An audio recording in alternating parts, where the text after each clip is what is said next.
Magic the Gathering. Magic, magic, magic, I'm so magic. Gathering magic. Spend a lot of money on cards. Playing cool cards with my friends. Play it all so magic. We're all winners in the end. All right. Wild Dogs are back in the house. Yeah, they are. When was the last time you and I sat down in this room and did this? Too long. I think it might have been like the first week of 2025. Maybe? Yeah. Like first month, first couple weeks. Because what was it? It was on, what did we even talk about? Was it literally the 2024 wrap up? No, we had one since then. No, we did. We had one since then. I forget how we've done it feels like we've done so many of these. So yeah, Taylor and I did the brackets last time. Oh yeah, we talked about the different constructed formats. Oh, constructed formats. Yeah. Which we haven't played. No. We have not. No. Any of those decks, I think I proxied a few of them. But Luke and I, we've just been all over the place in our personal lives. We have not really played Magic in a bit. So raising a child and preparing for a wedding are take up a lot of time, it finds out, it seems. Yeah, we've been a little bit busy. So but we're back. But I'm glad to be back in the seat. We're back, and we're back with a big one too. This is a big one. Yeah, I think without further ado, let's jump right in. Let's do it. Hello and welcome to Wild Dogs Podcast, a show inspired mostly by our love for the game known as Magic the Gathering. I'm your host, Leland, and with me here today is our other co-host, Luke. Hey, everyone. And thank you for stopping by and listening to us ramble about all things Magic. That's the first one I've done correctly in like 3 episodes. I'm proud of you. That was really good.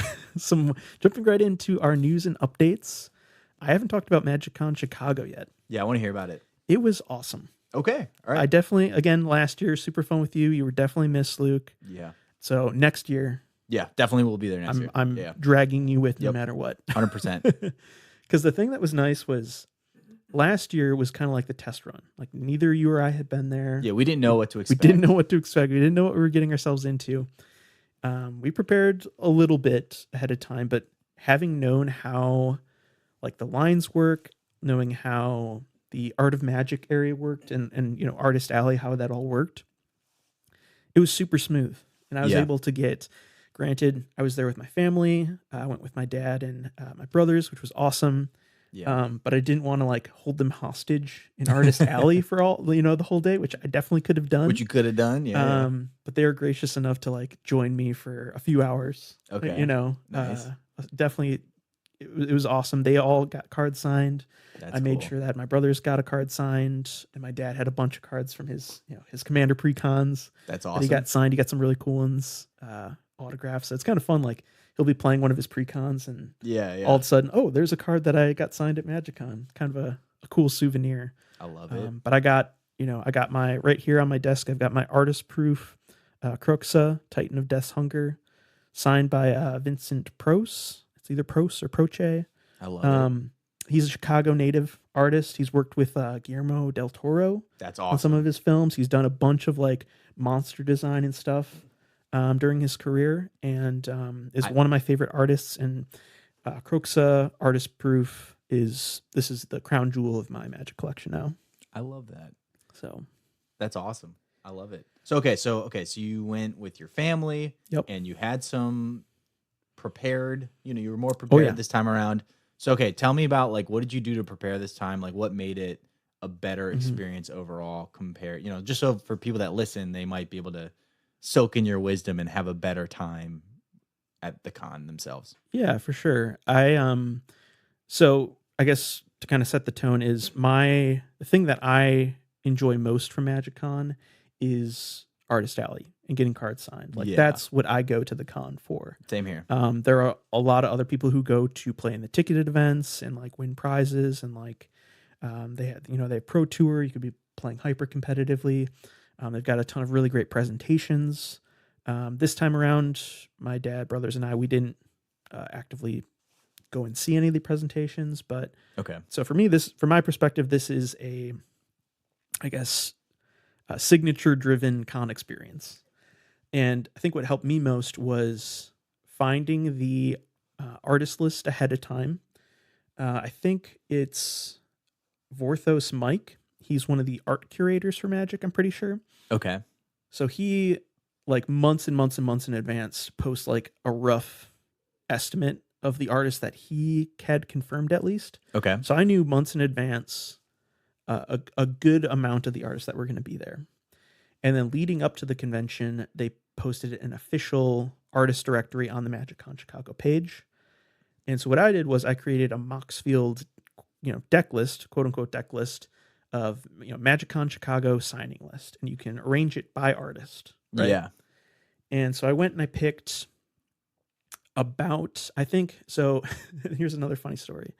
I think the etiquette for the amount of cards to bring should be between, and it depends on the artist, because I think some artists like Chris Ron or Mark Teeden, the big artists, Yeah. those lines are long. So I think to get the best bang for your buck, you should bring about 10 to 14 cards. out. Definitely bring a good amount. But just in general, try to stick between like 6 to 8. Think like 2 play sets worth of cards. Okay. Is kind of like the common courtesy. For Vincent Prost's line, I got in line, and the guy that came right behind me brought every single card Vincent Prost has ever done. Why you got to be like that? No joke. It was like 80 cards. Why? And he was like unapologetic. He was like, yeah, I'm that guy. And so I went in line. I set my cards down. I brought probably like 8 cards. Yeah. A normal Again, amount. 6 to 8 is normal. And then the guy stacked behind me. No. Literally 80 cards. I was like, that is... Because it takes a while for these signatures. Like, yeah. The artist... And you pay for each one. You pay for each one. It's expensive, first of all. But also, be courteous of everyone else in line. Because those lines are not short. The artists take their time to like make a pretty signature on your card. Some cards you do the shadow signature where they do it twice. Vincent Prost has a really cool signature, but it takes him probably like 30, 40 seconds per card. Yeah. Times 80. Like you're adding like an hour, a solid hour to the people behind you's line. Yeah, no, that guy sucks. Yeah, don't be that guy. A lot of artists will just straight up, if you do that, they'll be like, okay, come back later. I'll take care of these. Come back tomorrow or whatever. Yeah.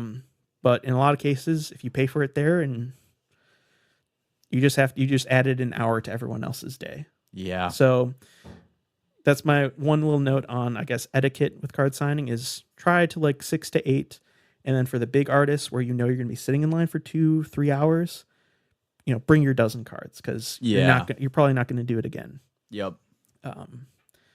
So yeah, for me, like setting a Moxfield list and like having that 6 to 8 cards for certain artists, and then 10 to 12 cards for the big artists, really helped me kind of contextualize what I was bringing.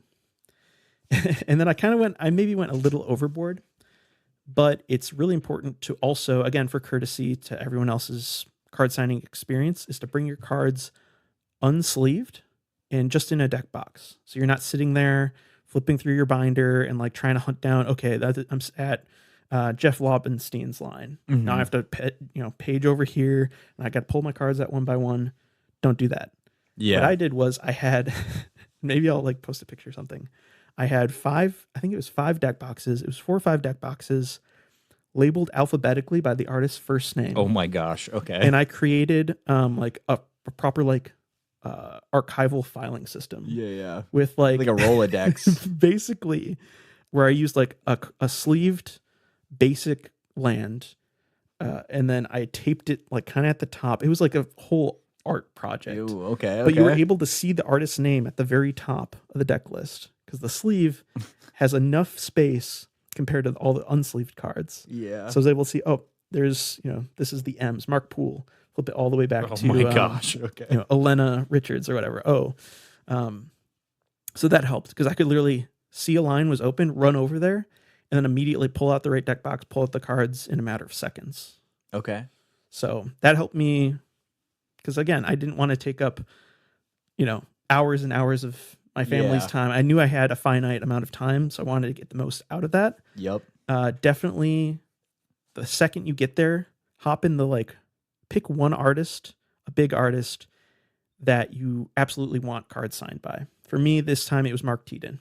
I was able to get my 4 and black border Soul Ring signed. Okay. I got a bunch of other really, really cool stuff. I think I got a Ponder signed by him. That's the awesome. Lorwyn Ponder. So I knew I absolutely needed a couple Soul Rings signed by Mark Teaton. That was like, that's what I need. So yeah, pick one big artist, go to them right away. And then after that, just kind of work your way through Artist Alley and hop in lines that are kind of on the short side. I think we kind of did that a little bit our first year. Yeah, we did that.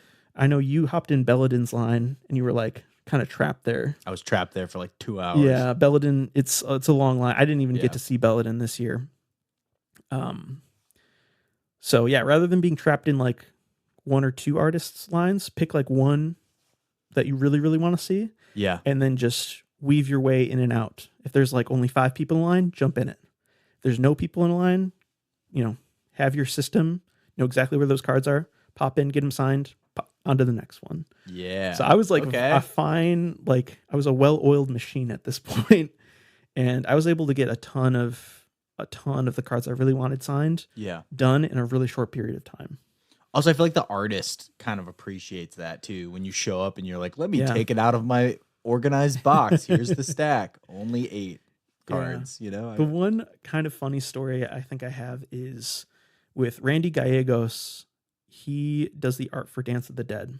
Okay. And I got this incredible shadow signature where it's like black with red. That's cool. And I knew I really wanted that one done. But I had a bunch of other cards of his. So I kind of had like, I want to say I had like 8 cards, but I did shadows on like a few of them. Okay. And I kind of feel like he was like, he wasn't bothered, but he had like, his line was like me and then my dad. Right. I love it. And I got a few cards signed, and then he turns to my dad. He's like, sorry, like, thank you for your patience. And I felt like it was my fault or whatever. Yeah. It was like, I'm sorry. Like, I wanted a couple shadow signatures. I didn't realize I was being, Also, that's my dad. Like, he's not that broken up about it. We were talking in line. It was cool. It was funny. But yeah, no, Randy Gallegos was very nice. I would talk to him about, he actually had prints of Dance of the Dead. Oh, that's cool. This is like, one of my favorite pieces. Did you get one? No, because I wanted, first and foremost, to get the actual card signed, and I got the shadow signature, so I was like, I'm happy with that. Yeah. Iconic, absolutely iconic art. It's just all the skeletons. Here, I'll pull it up for you, Luke. Yeah. And then with like the black and then the red, it's just like, that's very cool. It just pops. It's so good. That's really cool. So yeah, he was really nice, but it was just funny that he finished all my signatures. He turned to my dad and was like, "Thanks for your patience. your son had a lot of cards for me to sign." Oh, that's too funny. Yeah. So okay, wait. Question for you. Mm-hmm. What was your favorite moment of the con? What was like a moment or like a story you had from it that was your favorite?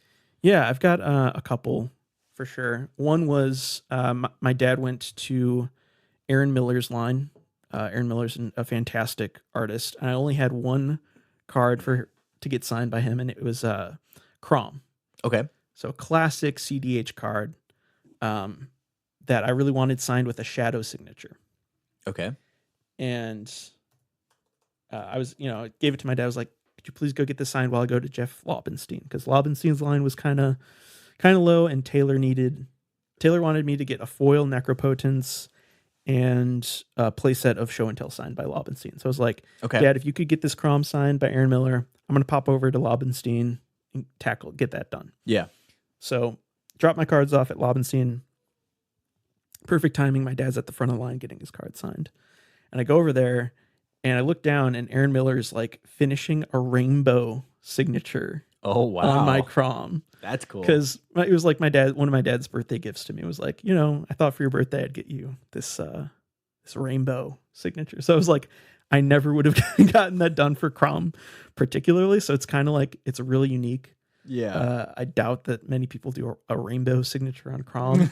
But I love having this Crom with a Aaron Miller rainbow signature on it. I love that. Another good one was Kieran Yanner. Really cool guy. He's an artist from Seattle. Has done a ton of cards. Yeah. He's in the Triomes, Tyvar Stand, really good card. He's done a couple of the pathways. I think I actually got this Riverglad pathway signed by him. Throne of Eldraine, a classic. My favorite card, or one of my favorite cards, I got a Valakut, the Molten Pinnacle. I got one of those signed. And I also got an extended art foil Thieving Skydiver signed by him. That's cool. And he chose, like, I want to show you in person because I sent you a picture. I think I sent you guys a picture. Yeah, I saw the picture of all the signatures. Yeah. But I'm just gonna like real quick find the card because yeah. I love this card. It's like a classic kind of cube card that I have in my Flyers deck. I've got that budget Siani Elegith Flyers deck. And of course this had to go in it because it's just a classic flyer that is powerful and does a bunch of cool stuff. And here it is. Take a peek at that. He chose like the coloration. It's like blue and gold, right? Yeah. And it just fits the card so perfectly. Yeah. That this it looks like it's part of the printing. Yeah. I don't know why, but this is like probably my favorite card aside from the Kroxa. And of course the Soul Rings. This is probably my favorite card, my favorite signature, because it just suits it so well. Yeah, it looks so good. But when we were in Yanner's line, I think it's his stepson he was like, going through the line, having people pay ahead of time, which was really smart. Because then Yanner just went through and he just did it. Went through the whole line really fast. It was great. Yeah. But his stepson actually, he's in the art of a lot. Like he's a model for a lot of Yanner's pieces. So I'm pretty sure in all the curses, or in a couple of the curses, he's like, oh, that's his stepson. The dude. Yeah, okay. He's like the guy in some of these. And then Yanner himself is in the background of, I want to say, Curse of Verbosity. He's this guy in the back, I'm pretty sure. I love that. So it's cool. So we got to meet with, Yanner's stepson. He was telling us kind of all these things, and there are a couple iconic cards that he's actually the model for, which I thought was really cool. Oh, that's hilarious. So that's awesome. That was really fun getting to chat with him and having, the Thieving Skydiver is a really cool card. And I just wasn't expecting it to be like the coolest signature of the show, That's awesome. Kind of a mad random card to just, I don't know, be the highlight for me, Yeah, no, totally. And then I'm trying to think. I had a third one on hand, but now I'm distracted by... I also got Raynar, the Ever Watchful. Yeah, you did. Signed by him. It's like my favorite precon of all time. Precon, yeah. So one of my precons, the Commander, Raynar, has the shadow foil signature, which is pretty sweet. That's awesome. This one. Jace Cunning Castaway. This is Kieran Yanner's stepson, pretty sure. And he showed us like the reference photo of him. And he's hanging off of like a chain link fence or something like that. That's awesome. It's pretty cool. I love that. Obviously, we did pretty much all signatures. We did a little bit of shopping around. We went over to the Mana Vault. Shout out Mana Vault MKE. Went over to their booth and got to see Adam. Nice. He was over there working. Chatted with him for a bit. I think they had a pretty good... He's one of the boys? One of the boys. I think he had a pretty good con. They always do. They're one of the best stores in the Midwest. I was just telling Luke beforehand, I'm trying to buy Badlands from them. From him, yeah. So that's in the works. It'll be my first dual land. I love it. Obviously, I have to sell a bunch of stuff to get there, but... And your kidney. And my kidney. But we're figuring it out. But yeah, it was fun just shopping around. I got this cool playmat too. It's like the Aether Drift, I don't know, hyper stylized art for all the alternate arts. I don't even know how to describe it, but it's like this weird goblin and he's driving like a Chicago dog. I love that. On this like orange highlighter orange playmat. I love that. Glad to get a con exclusive, a Chicago exclusive playmat. It was cool. That's awesome. And then, I think that's kind of it. Did you run into any famous people? Did you see our boy Mangucci in the bathroom again? No, I did not run into Mangucci in the bathroom. Run into any YouTubers in the hallway? No. I saw a few. I actually bumped into Surge from Loading Ready Run. This is my final funny story. Is Ben Wheeler has this ongoing joke like, hey, if you see me at a con, bring me $5.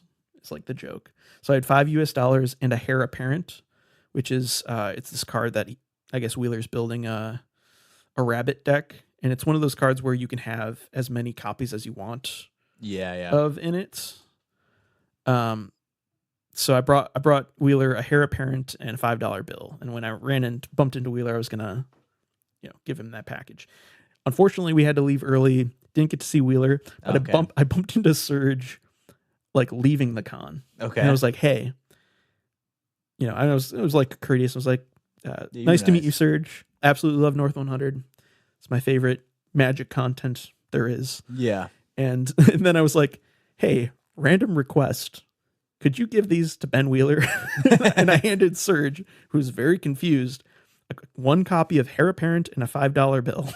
He's going to get that. Give these to Wheeler. Yeah, when he gets back home, and he's going to be like, what is this? Yeah, Serge just looked at me like, what? And I was like, Wheeler's got this inside joke. Didn't get to see him. Here you go. Oh my gosh.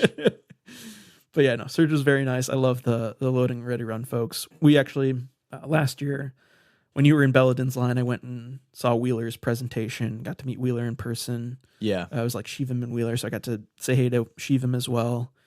Then I met other Ben, and then Catherine and Graham as well.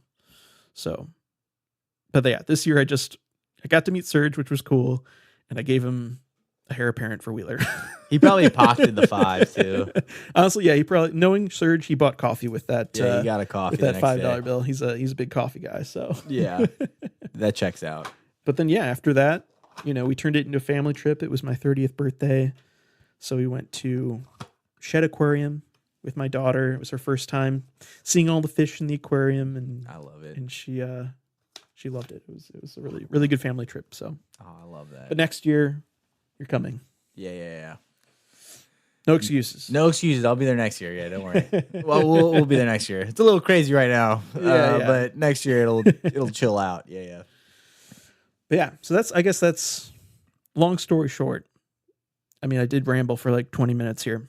Oh, I love it. But I needed to do a Magic Con Chicago recap. Yeah, we haven't heard about it yet. Got lots of great signatures. Again, TLDR, if you're going to Magic Con for signatures, prepare ahead of time, create a Mox fill list, only bring 6 to 8 cards for some artists, bring 10 to 12 for your one big artist that you go to right away. And then, have them all organized ahead of time in deck boxes, out of sleeves, and you'll have the best possible experience. Yeah. And it's a lot of fun. Definitely go check it out. It's, go for one day or the weekend, whatever you're feeling, but it's definitely worth doing at least once a year. I probably wouldn't do multiple cons a year. Yeah. But like a once a year thing, especially it being just an hour and a half south of us. No big deal. It's definitely, it's worth it. And it breaks up the winter. It gives you something to think about. You get to go to Chicago. It's fun. Chicago. It's fun popping in the city, the big city. 100%. So also, since you went to Magic Con, I've run into about 5 different random people that were all there too. Oh, really? Some that are secretly into Magic. So, like for instance, I have some friends at the gym that I go to that are like total meatheads, and they're all really into Magic. Dude, we gotta organize a commander. So I'm so we're gonna be playing Magic with those guys. But apparently they're all like hardcore Magic players, and they're just like. And they were at MagicCon? And they were all at MagicCon. That's sick. Or like also too like I'm friends with like the barista at City Market on Capitol, and like that guy's really into Magic, so he always asks me about it whenever I'm in line, and he was there too. So we're creating like a rat pack, we're creating like a little like a small gang of thieves here in Milwaukee. I love it. It. But yeah, no, I'm excited. Yeah, I'll be there next year. Heck yeah. Yeah, what's new with you? Nothing much. Nothing too crazy. We were talking about wedding planning, all that stuff. But more importantly, well, not more importantly, but on a different, not more importantly, but on a different censor this for Catherine when she bleep that out. Bleep that out. But I was gonna say though, slivers, my friends, are the future. I played slivers in pre-modern, and I was like, oh wait. I feel like every Magic player needs a scumbag tribe, whether it be Slivers, Eldrazi, Goblins, whatever it be. Oh yeah. There's a scummy tribe in everybody, and I've discovered Slivers is mine. So I made a Slivers deck, which, by the way, people are always talking about how expensive Slivers are. My Slivers deck is $50. That's awesome. Yeah, I when you sent me that deck list, I tried my best to help you out with that. I hope it was my suggestions were helpful. Yeah. Also, for people listening, typically the way it goes is that I make a deck and then I send it over to Leland to like proofread, and then the deck that Leland returns to me is always like, oh yeah, that is like how I should be building this. Like, oh, my bad. Yeah, let me just buy this list, card for card. So, well, I'm glad it was helpful because you know me, I'm just I'm a deck building degenerate. I think you sent it to me, and then like within the day, I had built an entire Slivers deck. Yeah, you did. Yeah, and then I just gave Luke probably like 20 Slivers for my collection because just been clearing out my collection. Have opened a box of Time Spiral Remastered, which is like the Sliver set. That's the Sliver set, yeah. And I just gave Luke all my Slivers. So we'll actually be talking about that set later. Really? Yes. Okay. Yeah, it's one of my favorite sets. So I'm all right. All right. Yeah. So we'll be talking about that later. But yeah, no, Slivers, they're the best. I have fallen in love with Slivers. I did not think I was a Slivers person until I played it in pre-modern, and I was like, oh, this is it. This is nice. Heck yeah. I love me some Slivers. Also, it's about to be spring here, so that means it's time for spring jackets and disc golf. So it's another fun, Gotta get the boys over to Estabrook. Exactly. Yeah. We got to get the boys over. We got to play some disc golf. Maybe we should do that for your bachelor party. Just like at like 3 a.m. Go play disc golf. I'll go play. We'll go over to Estabrook. Dude, you don't want to go to a public park at 3 a.m., especially Estabrook. Oh, there's some shenanigans, drug going deals on. and shenanigans happening at 3 a.m. at that park. So, oh boy. But yeah, that's what's going on. That's a little catch up here. But so okay, what's going on with Wizards of the Coast news right now? What's new? Before we hop into Wizards news, because I do want to talk about the new Tarkir set. Yeah. We have to do. I forgot to do this last time with Taylor. We have to do our Food for Thoughtcast question. Oh, yeah. So, and this was actually Taylor's question at the end of our last episode. He asked, "What's the value of playing with your friends at home versus playing in events at an LGS?" Okay, interesting. So it's a very interesting question for Taylor. I know, because very introspective. Because he lives in kind of both realms, right? Like our play group is like the very casual kind of commander focus. Though lately we've been playing pre-modern, which has been fun. Kitchen table Magic. But then he also is like he hangs out at Mana Vault and plays competitively. So what do you think, Luke? I think the difference is kind of like it's kind of like hosting a party at your house versus going to somebody else's house for a party. Where like, when you play at home, you can kind of control the physical environment, and that like, like you invite who gets to come over, like you can keep the music going, like, you bring the drinks and food, like, like it's more you're in control of the environment. Also, it's kind of fun without judgment, like you can play whatever decks you want. If it sucks, your friends goof around and make fun of you. Like it's just kind of a, it's more laid back. Whereas like, playing at an event at an LGS, I think is better for like making new friends or like getting inspiration. Like you see someone play a really cool deck or a commander that you've never seen before at an LGS because someone brings it to the table there, like a rando. So I think both are good. Both are fun. It's just kind of, what are you looking for? Yeah, I think I pretty much agree with that answer to a T. Yeah. For me, I think in summary, it's like a mindset thing. Kitchen table commanders for just like goofing around. Yeah. Like you always use the analogy of a board game, and that's what it is, right? For better, for worse. For better, for worse. And then when I go to Mana Vault or Old Guard for like most recently the Innistrad Remastered pre-release, and you sit down, you got a sealed pool, and it's like a whole structured thing that's centered around the game. Like, yes, you get to meet new people and I really love that part of going to an LGS and like meeting other people who play this game and learning their story with this game. And that's a really fun part of going to an LGS. But I think the mindset of being like, okay, I'm sitting down and I'm playing Magic the Gathering is what I'm here for. So it's like a different mindset for me personally. Going to an LGS, I'm trying to play. I'm gonna sit down and play Legacy, or we're gonna sit down and we're gonna draft Vintage Cube. And yeah, we can have fun and goof around and socialize or whatever. But first and foremost, I want to draft this cube, and that's what we're doing. Whereas, like, if we go over to your place, I'm going to your place. I'm going to Luke's house. Yeah. And also, we're gonna be playing Magic. You know, Yeah. So I think that, like, especially with, like, this is something I've noticed is dudes want to hang out and like have fun with their friends, but we need an activity. You know what I mean? Like, I think like women can just like hang out and chat around the couch. Guys can't do that. We need like a centralized reason to all be together. it's true. And so that's kind of what playing at home is. It's like, you know, we want to all hang out because we're all buddies, but we can't just like just stare at each other and talk. We need something in the middle, in between us. That's funny because I think most of the time when I invite you to hang out, it's like, well, yeah, let's play some Commander. Let's get the guys over to play Commander, or like if you and Sam come over, it's not like, hey, you guys want to like come over and like hang out. It's like, hey, there's a hockey game on. Yeah, it's like sports. Like, none of us are hockey fans, but it's like, hey, the U.S. is playing Canada. Do you guys want to come and like watch a random hockey game? No, you need an activity. But that's the activity, right? It's like, hey, let's watch the Packer game. You know, like, yeah, no, we can't just like sit around the table and talk. No, we need something in the middle. We need a reason to be there. That's funny. And so that's what home Magic is. Well, yeah, let us know what your answers are to, you know, the value of playing with your friends at home versus going to the LGS in the comment section below. But yeah, on to Wizards news.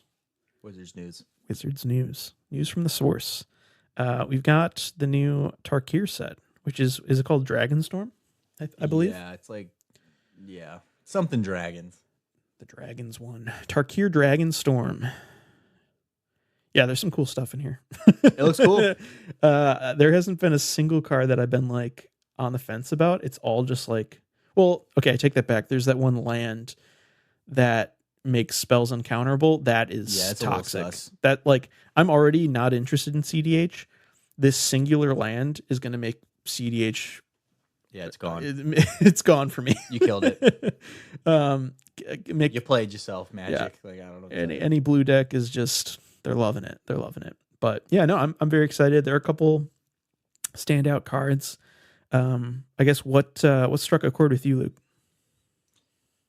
For me, as cards go, the new Surak, I don't know how you say that guy. That looks cool.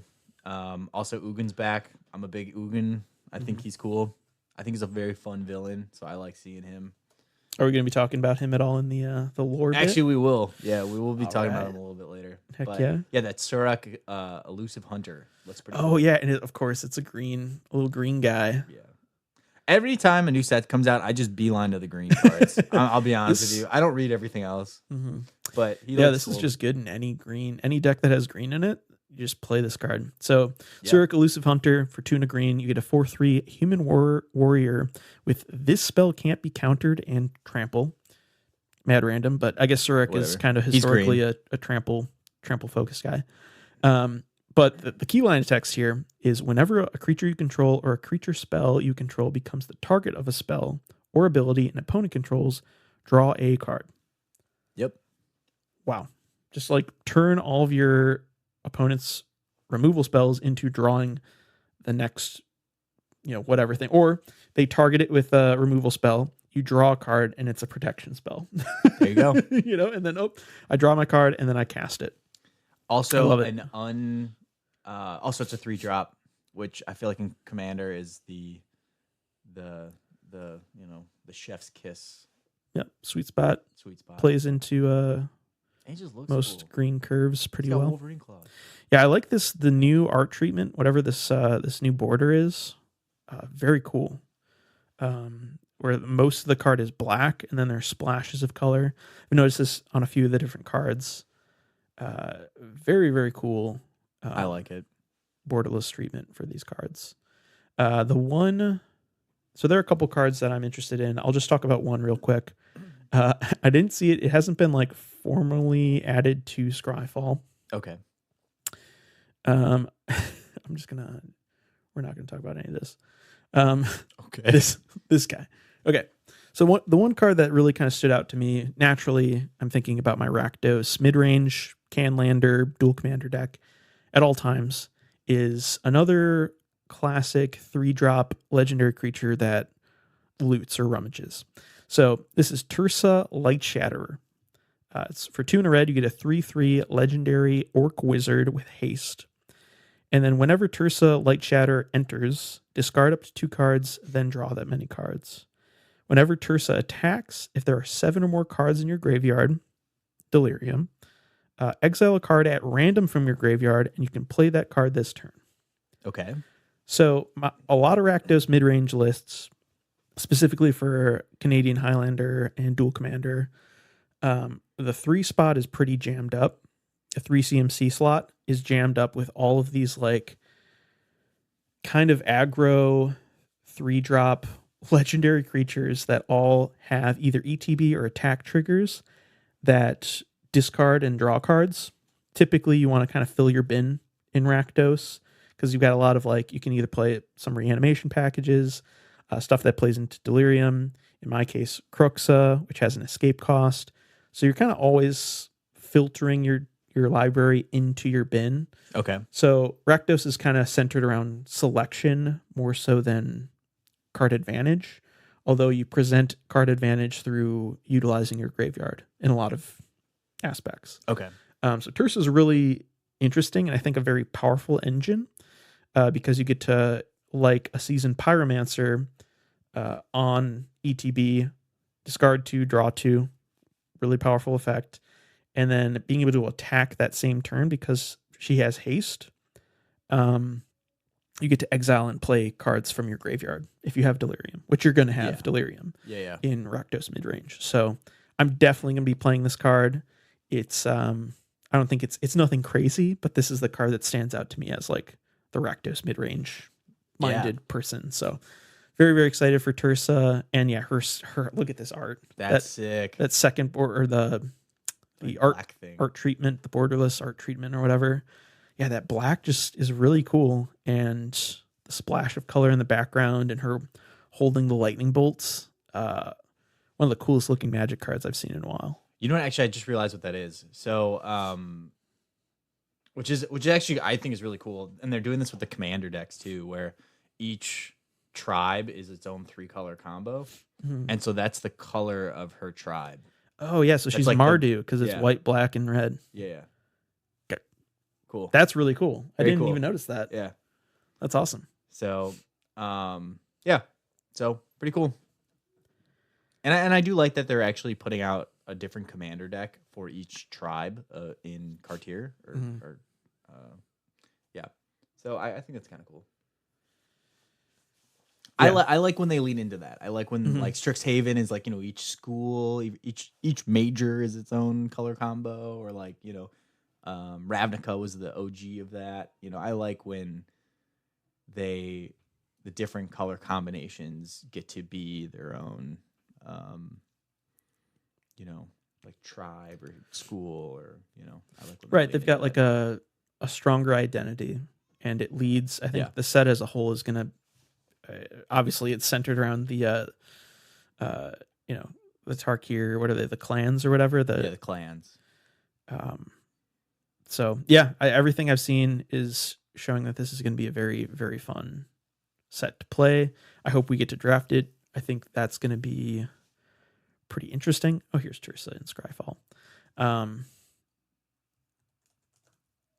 Yeah, it's looking good. Things are and it seems like everyone's feeling that way too. So finally, we're on to. I'm going to have to cut apart this this episode quite a bit. This is our first time recording in a minute, so I feel like we're getting back into it. We're getting back on the bike. We had to catch up, and I had to talk about MagicCon for a bit because I haven't been able to course. offload I know, MagicCon I stuff. get you. It's been a while. And yeah, I'm glad we talked about Tarkir because I'm excited. It looks cool. It looks sick. Like that's kind of my like I don't have anything else to say. It looks good. Yeah. It looks cool. It looks powerful. It looks fun. The art's awesome. Yeah, but 100%.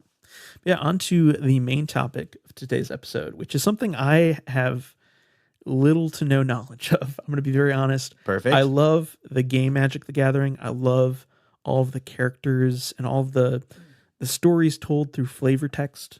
Yep. In the cards of Magic the Gathering, but I know nothing, pretty Okay. much nothing about the story. I know like random bits of just like from like, I don't know, like Weatherlight or just like stuff I've picked up on through the cards that I love, like Vatil Dal. I like know some of his lore and like Okay. stuff from like Joven and Homelands and like yeah. just like odd bits and pieces of the lore, but I've never had it fully like pieced together for me. Okay. So I'm very eager to hear your perspective because I know you are pretty interested in the story. You've like read some of the, I think they pretty frequently post like effectively books or like they write short stories for each set and that kind of thing. So yeah, you're gonna be at the helm of this one, Luke, because you're our in-house lore expert for Wild Dogs. There you go. Yeah. I'm excited. I'm excited to talk about Magic's lore. So today guys, we're going to be talking about Magic's lore, the lore of Magic. And just from like some recent conversations I've had with people, it doesn't seem like people really know the base lore and like the rules of the world of Magic. Like people, like you said, like, people know like bits and pieces, or they know sets they like, and they know like characters they like, but they don't really know like, the Genesis account of Magic and like, just kind of getting more into it. And so I'm excited to talk to everybody and talk to Leland and all of you guys about actual Magic the Gathering lore. And just like quick preface before I begin. This is all just pieced together from me reading the wiki before I go to bed and stuff. Like there's no like I could be totally wrong on some of this. Like, don't skewer me in the comments too bad. Like, this is my best retelling and account of what the lore is. I love that context that like because I think before I've expressed that I'm the type of guy where like it'll be Thursday night at like 9 p.m. I'll be laying in bed and I'll just be scrolling through, Champions of Kamigawa, and I'll be looking at every single card. Like, that's what I'm doing is like, I'm going to the wiki to like look through the set and look at the cards. Yeah. And you're on the wiki, like learning about the backstory behind those cards. Yes. The story of those cards. Exactly. It's the opposite. That's cool. This is going to sound very pretentious, but I'm an anthropologist at heart. I like to know where these people came from and what makes them tick. I'm a student of history. I feel like that's very true to your character and like how the Luke I know. It's you're just like a very like you're a people person, and that I mean that in the sense that like you could sit down with anyone and like you would be genuinely like you show genuine interest in people. That's one of the things I like really appreciate about you. Oh, thank you. I feel like in that sense, I can see you digging deep into like Chandra Nalar's story and like who is Chandra as a person, like what's going on in like for Aetherdrift right now. I'm just like looking at the wiki, like you digging deep into like Avishkar and like the whole backstory of like Kaladesh and the Ether Spark and all these things. So it's long story short, it feels very Luke, true to your character, Luke, that you would be a big lore guy, a big lore buff. Yeah, there you go. Yeah, no, for sure, you're not wrong. Yeah, no, those are some kind words too. But yeah, we'll kind of get into it. So wait, okay, so off the rip here, like what do you know about the Magic lore, and like what are your thoughts on it? Like, does it even matter to you as a player? No, it does matter because I guess kind of what I was saying is like I can look at a set like Innistrad, for example, and like while I don't know like Soren's full backstory, I don't know Liliana's full backstory, I like look at a card like Sorin's Vengeance, and I like can tell that there's these characters have motives and they're driven. They aren't just like you can take, I'm not dissing on Pokemon, for example. Like I'm a huge Pokemon fan. I've got a million Pokemon cards, whatever. But like you look at a Pokemon card, and there are cards that like tell a story. Yeah. But for the most part, it's just like a little picture of a Pokemon on like a branch or eating a berry or whatever. Yeah. I would say that like most Magic cards, at least like old school Magic cards, especially, they're literal glimpses into the story of the world of Magic Gathering on whatever plane they are.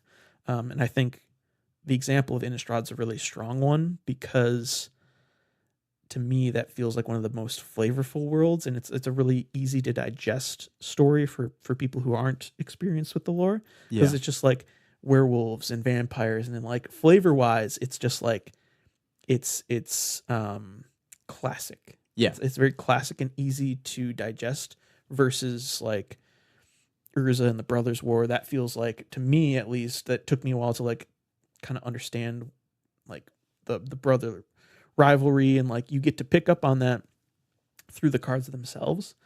But Innistrad just felt so organic to the cards themselves and the characters, and you get to kind of get the vibe of Sorin and Liliana. Yeah. But that being said, I've never read a single any of the fiction for any of the stories for Magic.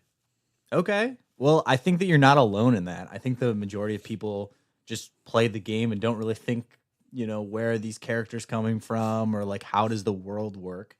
So I'm hoping to kind of summarize all of that for you and for the listeners. Heck yeah. Because I think that the lore is actually, like the bones and like the systems, that the Magic the Gathering has come up with is actually really entertaining, and I think that it would give a new appreciation and dynamic and love for the game if people knew more about like what they are playing, not just like who and what they are playing. And so and also too, I think that actually the lore and like the story has kind of taken a shift in recent years, and I actually think that a lot of the problems I hear people talk about on the internet about Magic the Gathering can be solved if they go back to their lore's roots, because they've drifted a little bit.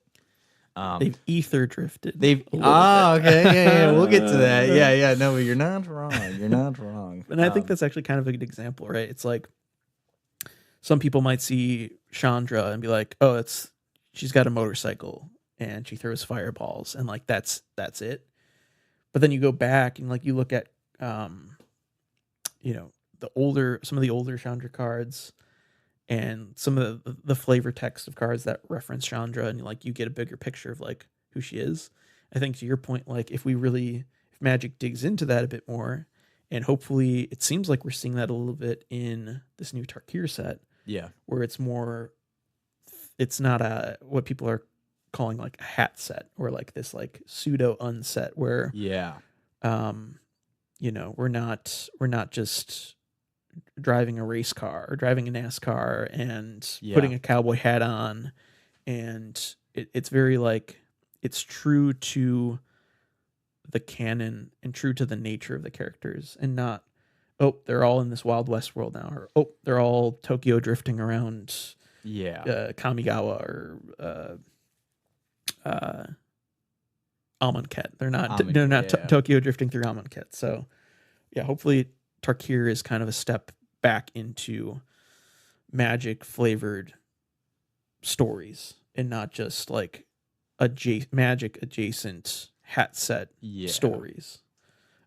Let's make Chandra a cowboy. It's not. Yeah, exactly. I do think Chandra with the motorcycle feels very cool and fitting, though. Like I think they do to some extent with these hat sets. Like I think they do a better job than we give them credit for with contextualizing Magic characters in these kind of like not alternate, because obviously they're still like planar or whatever. But like kind of offshoots, these like hat sets. I think they do a fair job of representing the characters. They're just not maybe how, to your point, they need to be seen for people to like deeply connect with these characters and with the story of Magic. Yeah. Like, yeah, no, it kind of feels, I think people's big concern is that it just kind of feels like they're kind of Fortniting Magic the Gathering, where it's like, hey, this is a character like Shauna, for instance, like she's which this is also kind of a theme, is that you can tell that like Richard Garfield and like the story writers originally of Magic were very inspired by X-Men, because like Shauna's kind of like the Jean Grey of the series, but except she's like, you know, I don't know, but it's a whole another conversation. But I think though that it's kind of Fortnite-y, where it's like in Fortnite you have, you know, memorable characters from different IPs that are all kind of together in one world, and you can put a hat on them and you can, you know, change. So I think Magic's kind of a little bit drifting into the current zeitgeist, which is let's be a multiverse and put all of the characters in one place and have them interact with each other in goofy ways. But that's not what the story was meant to be at the beginning. But yeah, anyways, kind of jumping into this a little bit. So just letting the viewers know, this is a story that's been told over the course of 30 years. So think about it. So there are a lot of like very memorable, you know, universes beyond that are joining Magic. And most of those IPs are not as old as Magic. Magic's IP and their story has been going longer than most IPs that we know and love today, which is pretty impressive. Yeah. And yeah, so traditionally the story was told through, you know, through the cards, through like the art and the flavor text, but then also they would have like the occasional novel. And it seemed like it was a little bit sort of like Warhammer, how they do it, where like art, like where writers would go to, you know, like the way Warhammer does it is that like artists and authors go to them and say, hey, I want to pitch this book to you. And then they say yes or no. And so it seems like it was kind of like that at the beginning. And so the first Magic the Gathering book was actually published in 1994, and it's called Arena by William R. Fortesh. And it basically took place in the Thieves Guild of Dominaria. So it was just like a one-off, like, hey, there's a Thieves Guild in, you know, in Dominaria, and here's like a book that doesn't have anything to do with any of the cards. There's no cards that were based on that novel. It was just like, here's a story set in the world. Have you read it? I have not read it. We got to book club it. We'll book club it. Yeah. It'll be fun. It's free online. It's so old that it's so like, cool. you know, there's like PDFs of it and stuff, you know, on the actual Magic website. So that's sweet. We'll have to pick and choose, cherry pick a few of like the novels. Oh, I'm down. Yeah. So like maybe story, you know, we could do like a book club and then do like an episode on Magic novels or something like that. I would love to. Yeah. We got to read the first one, you know, the first novel. I'm down. And yeah, and so since then, you know, things have changed, and you know, Magic is trying to be more and more online. So now they actually tell all of their stories through, in-house comic books, like web comics, and like ebooks, and you can find all of these on the official Hasbro website, which is like magicstory.com or something like that. Okay. And they actually, funnily enough, we were talking about Tarkir, the first shift that they made to like, hey, we're doing all of our stories done in-house, and it's all going to be online for free, was actually with Tarkir in 2014. Really? It was the first time they were like, hey, we're going to tell the story now all online on our own website, which we will get back to. Okay. So we're going to talk about just the basic bare bones essentials of the Magic story. And it all begins with the Genesis account, if you will, which is kind of how the universe of Magic the Gathering was created. But yeah, no. So we're gonna start off with the beginning of Magic the Gathering's, you know, universe creation, which is kind of sort of its Genesis account. You know, it's beginning how the world was created. And so it all begins in the Blind Eternities, which I'm sure you've heard of, you know, in Magic. But the Blind of Eternities, at its core, is basically just this huge vacuum of space, just filled with raw, chaotic energy. And it's just bouncing around and it's bumping into each other. And from this raw, chaotic energy comes what we know as Magic. And so these blind, these energies that are bouncing against each other in the Blind Eternities are kind of what we as humans and as sentient creatures refer to as mana. So the different colors of mana. And so like humanity saw this bouncing around chaotic energy and put names and labels to it, which is kind of what we do as humans anyways. Mm-hmm. That's kind of what we do. And so they started noticing that sometimes this energy is structured, and they would call that white mana. Sometimes it's insightful, that's blue mana. Sometimes it's raw power, and that's black. It's emotion, which is red, and growth is the other part of it, which is green. So our mana, the mana from the game, comes from basically the energy whirling around space. Also, fun fact. There was a time period, we were talking about this earlier, in Time Spiral Remaster. They wanted to introduce a 6th color, and that color was purple. Really? And it was supposed to be the color of planar chaos. Interesting. And it was opposed to green. Interesting.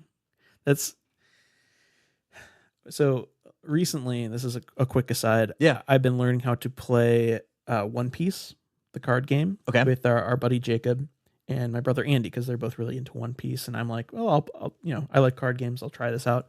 And they have 6 colors. And the one that I think we don't have that they do have is purple. Okay. And it plays, ironically enough, a lot like green. It's very ramp focused. I love it. Like adding more of the Dawn, which is like effectively the mana resource in the game. Okay. So it's funny that their 6th color is purple, and it does the opposite of what Magic wanted to do with purple, which is purple is kind of like the green of One Piece. So that's kind of a funny little connection there. Oh, that's too funny. Yeah. So, so people think that, the color pie is solid, but, it could change in the future. We could get more colors. Oh, that's crazy. They've tried it before in the past, and it didn't play test well, but like, who knows? And yeah, actually, here's what Mark Rosewater said about it, when asked about it. He goes, when asked about the theoretical case of adding purple as the 6th color, Mark Rosewater has said that he would nowadays add it as the center of the color pie, so that it would not specifically be allied or enemied with any other colors.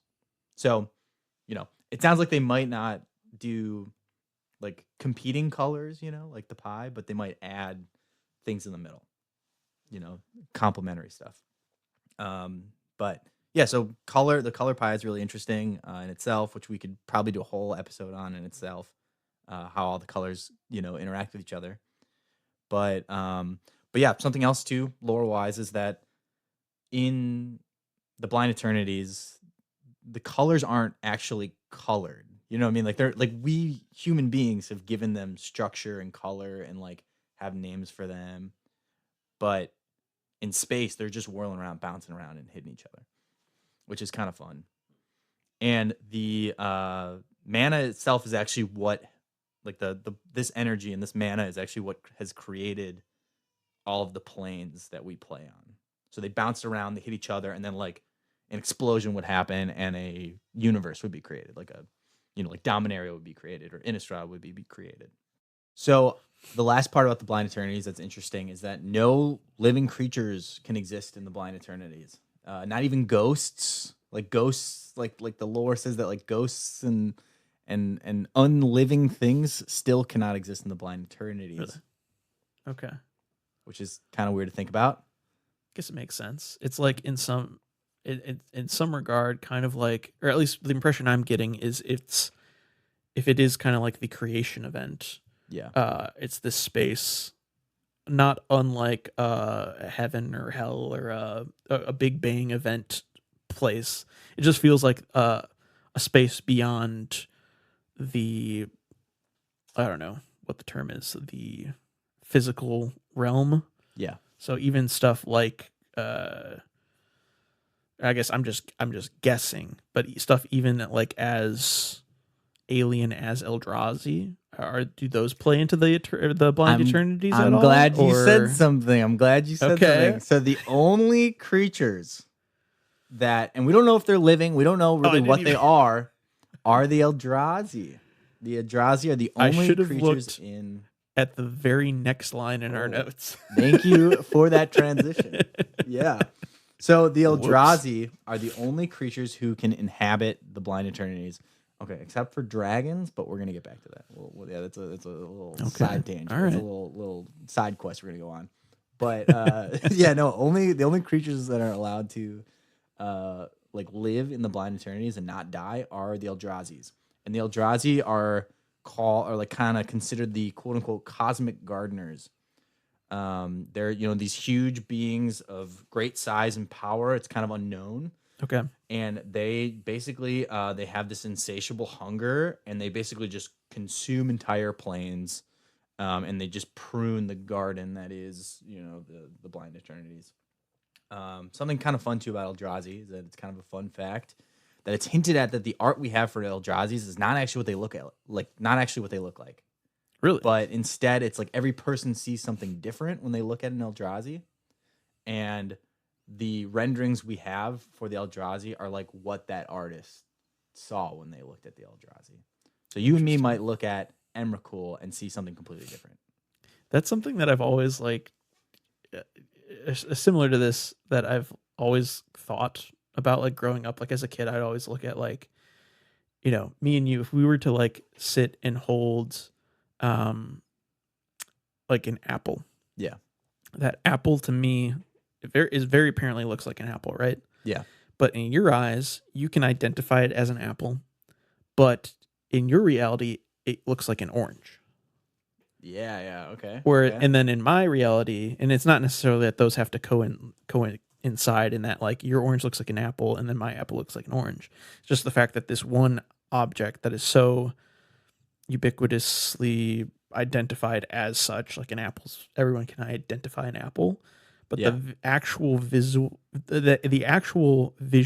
representation, the actual physical object looks to you like a fish does to me, or something like that. Okay.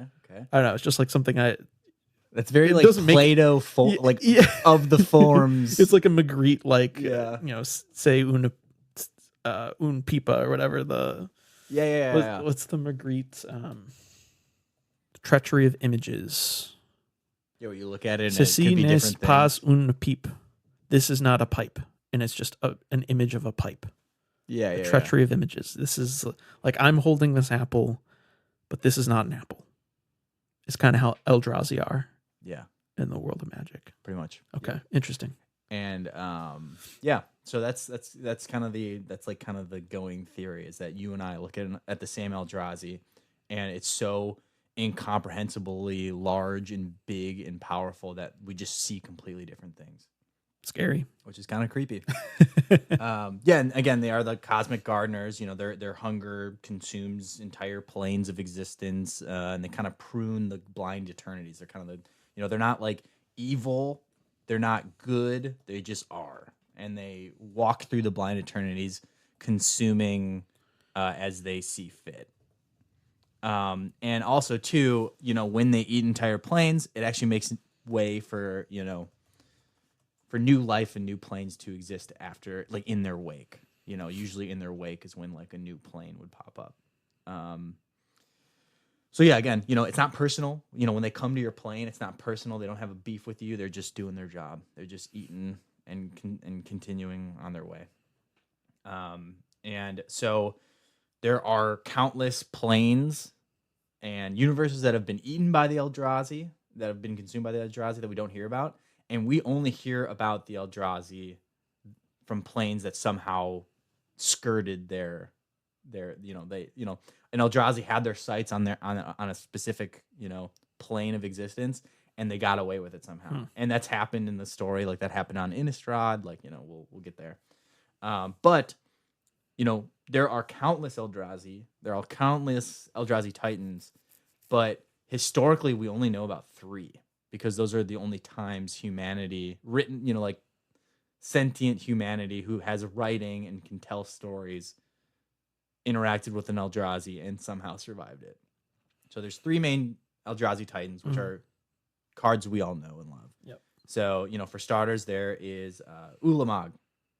Oh, something also interesting about these Titans is that they have different names based on different planes that they interacted with and survived. So like Okay.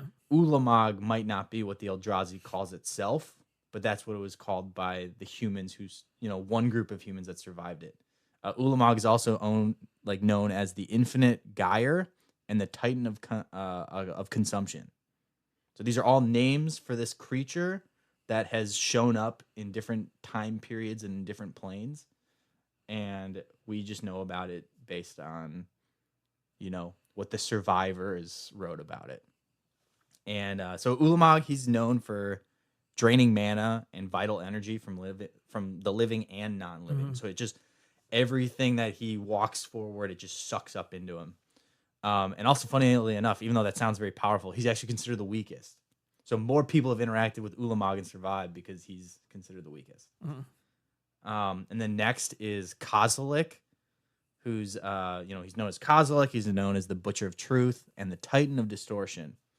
He's kind of like the Zeesh in Warhammer lore. So he's like known for like reality, like slicing and nightmares. And like while he's on his way to your plane, everybody starts getting nightmares of him and like starts seeing him in visions and dreams. Oh, that's crazy. Which is freaking crazy. And he's known for having this like causing this like relentless insanity in people that don't go away. So people just start like chaotically doing things and they don't know why. And it's because he's like a couple light years away on his way to your planet. And he messes with people's thoughts. And he's got this weird distortion field around him that like, again, people like don't really know what they're looking at when they see him. And then the last one, which is the big baddie, and also a woman, which is interesting. The only Eldrazi we have a gender for is Emrakul, which is also known as the Eon's Torn and the Titan of Corruption. And she does not affect inorganic matter, so like she doesn't mess with rocks or like the physical landscape, but she does twist all living things. So plants, animals, sentient beings, she like messes with all of them. And she messes them up. And yeah, considered the biggest, baddest. So pretty cool. A lot of people have, people reanimate her a lot because she's usually expensive. Oh, also another thing to point out too is that Eldrazi's are all colorless because they're from the Blind Eternities. They're just pure energy. They're not colored. They're not no color to them at all. They're just colorless. So okay, wait, question for you. Yeah. Who's your favorite Eldrazi Titan? Well, I mean, it's hard not to say Emrakul. And I would like to point out the main ones. I think it's like the original printings, which are Kozilek, Butcher of Truth, Ulamog, the Infinite Gyre, and Emrakul, the Eon's Torn. They can't be reanimated. However, instead, they're famously, at least Emrakul is famously used in a deck called Show and Tell, which the combo there is you play Show and Tell, which allows you to put a permanent from your hand directly onto the battlefield. The most powerful effect of which is a lot of people use Omniscience because it allows you to cast spells for free. Okay. So you Show and Tell into Omniscience, which then allows you to cast your Emrakul for free. So you cast Emrakul and you get an extra turn. Okay. Because when you cast Emrakul, you get an extra turn. It cannot be countered. And then it's got flying, protection from colored spells, and Annihilator 6, and is a 15/15. So you get to cast, take an extra turn. In your next, doesn't have haste, but you get the extra turn. So then you just attack. Okay. Your opponent has to sacrifice 6 permanents, and you deal 15 damage to them because she's got flying and protection from spells. Yep. So, colored spells. So it's like, that's the cool combo, right? It's called Omnitel is like the deck. So Show and Tell, Omniscience, cast Emrakul for free, and you win the game. And you're done. So it's hard not to say Emrakul. Although I will say, I think when I was opening packs of Modern Horizons 3, I opened the new Emrakul, which is the World Anew, and I haven't played around with this card at all. I just have it. But yeah, Emrakul, the World Anew, is a 12 mana, 12/12 Eldrazi, naturally. And when you cast this spell, you gain control of all creatures target player controls. Seems good. Yeah.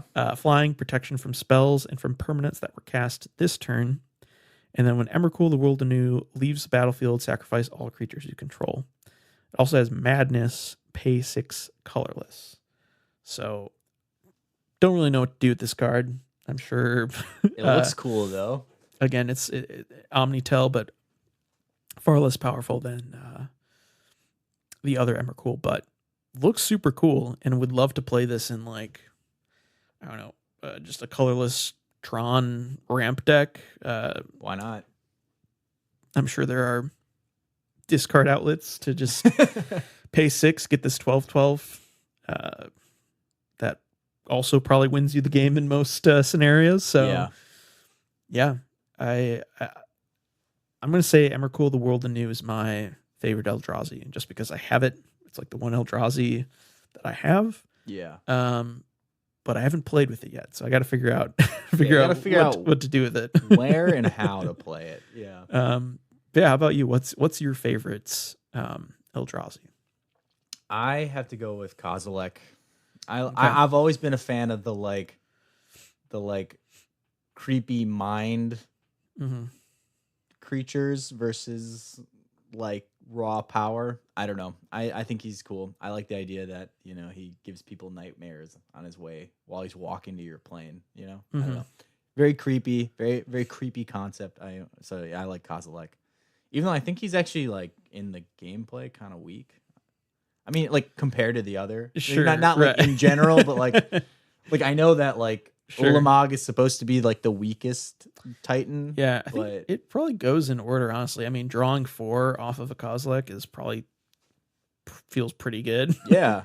Another deck that I have played with Emrakul before in Tin Fins, because there is a way to reanimate these Eldrazi Titans, but you have to do it at instant speed.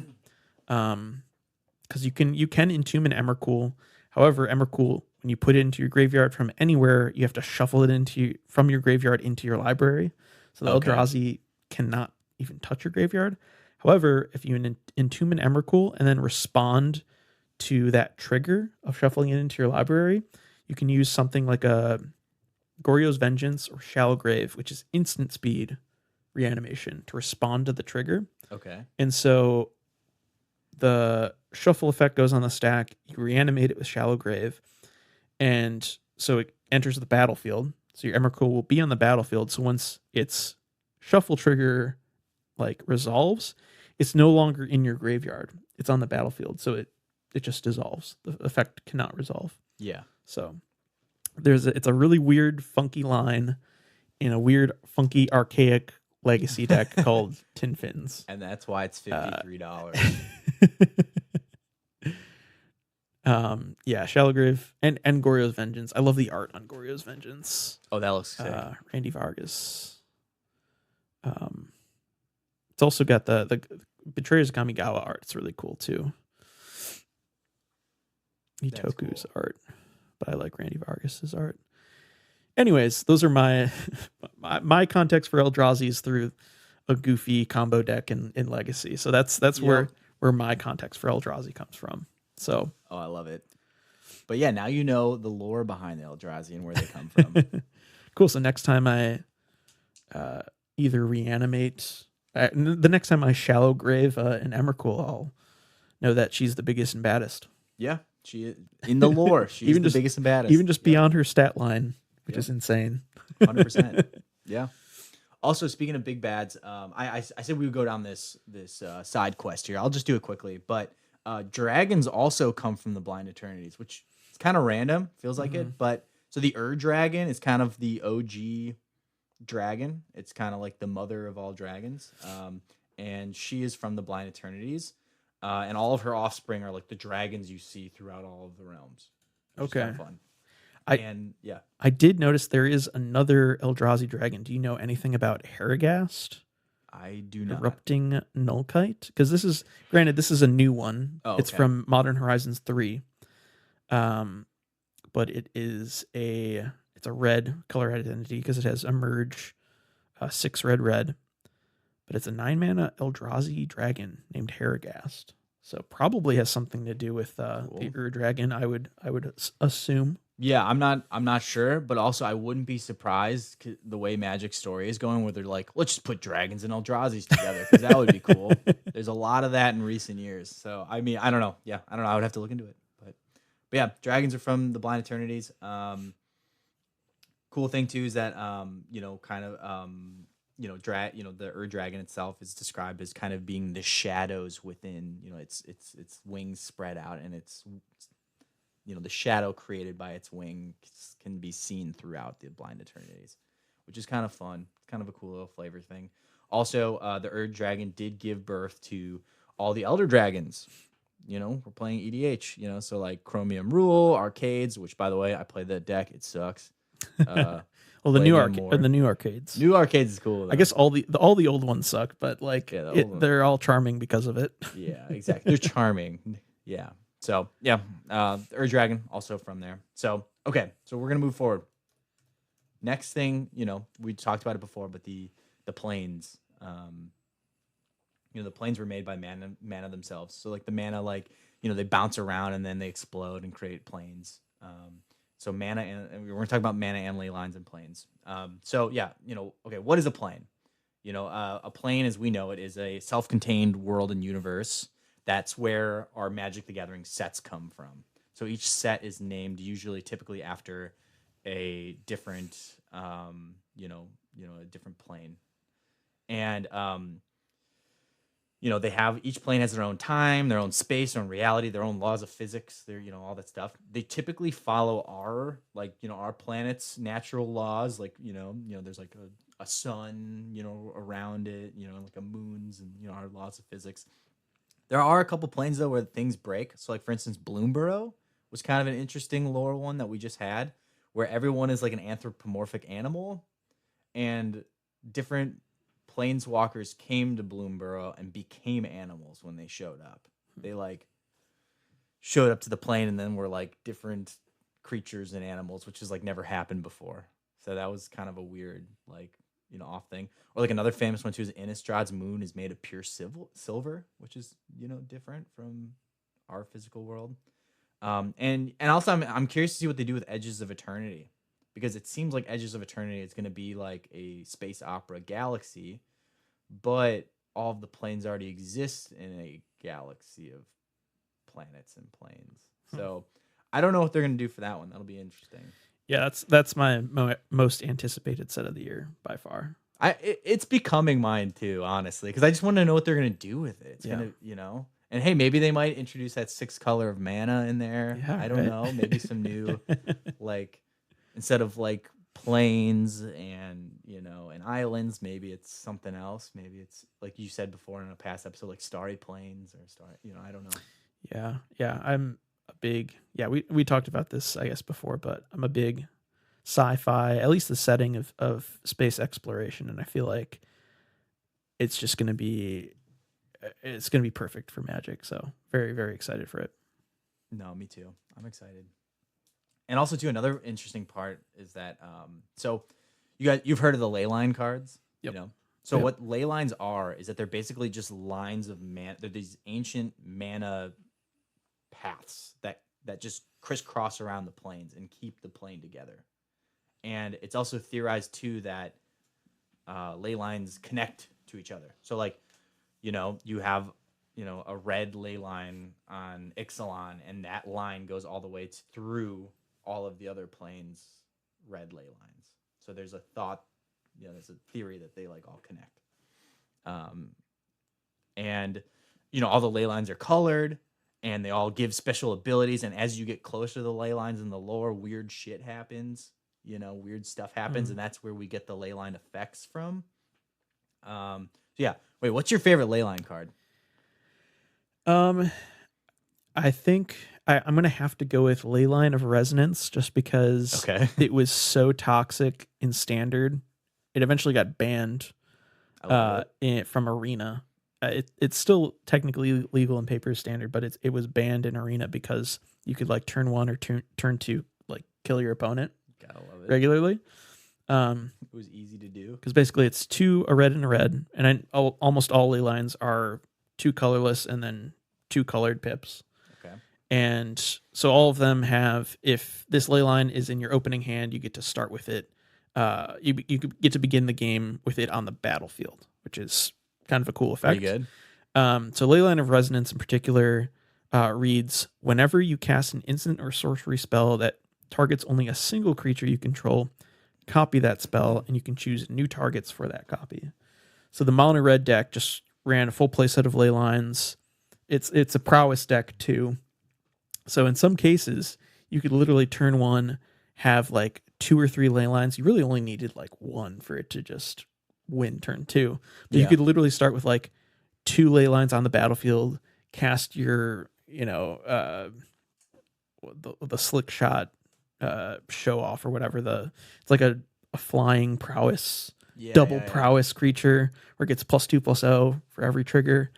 And play, have at least 1 or 2 Leylines in play, cast a bunch of there are a few pump spells, forgetting what they are off the top of my head, but you could literally turn 2, very regularly turn 2 people with this deck because of Leyline of the Resonance. So wow, probably want to say that. Although I will say the other ones in Duskmourn feel pretty slept on. Okay. Leyline of Mutation allows you to just pay Wooburg for spells, so a white, a blue, a black, a red, and a green. Then whatever their other cost is. So this would be kind of funky in some sort of weird green X Eldrazi deck even. Yeah. You get to just, instead of paying 12 for Ulamog or whatever, you get just to pay Wooburg, 5 mana. Not bad. Kind of cool. Leyline of Hope is also very cool. I might put this in my Preston deck. I'm the life gain package in Preston I've kind of put aside, but it's got 2 effects. Usually the Leylines have kind of 1. I guess some of them have 2 effects, but I like that Leyline of Hope allows you to, if you were to gain life, you gain that much +1 instead. Not bad. Just kind of bolsters your life gain effects. And then as long as you have at least 7 life more than your starting life total, creatures you control get +2/+2.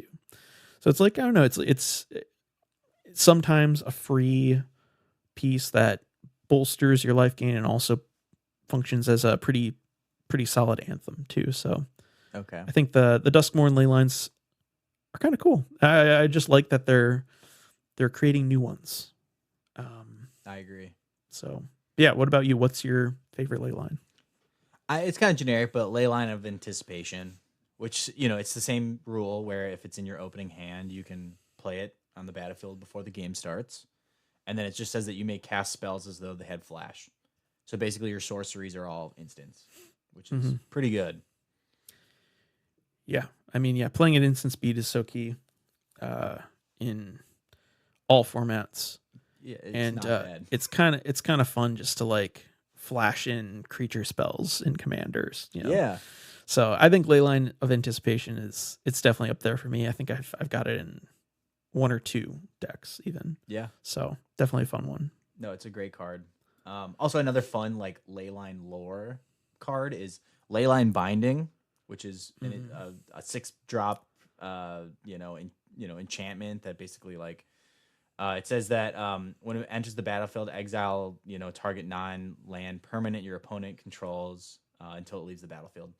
But if you look at the artwork for it, it's actually pretty interesting where it's a Phyrexian being held down by all the different colored Leylines.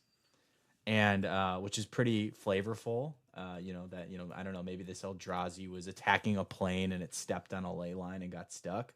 But also you can see that there are purple colored Leylines binding it to the earth. So I don't know if that was a little allusion to to the 6 color of mana. I don't know, but it's in the foreground. It's it's the color poking out at us.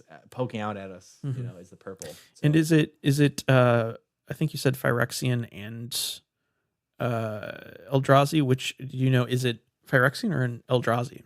Oh, sorry. Oh, I mean, it looks like a Phyrexian creature. Oh, okay. I don't know because I didn't know if the actual art itself played into the lore. I'm sure. I'm sure it's a bad creature. It's a bad guy. It's one of the bad guys. Yeah, exactly.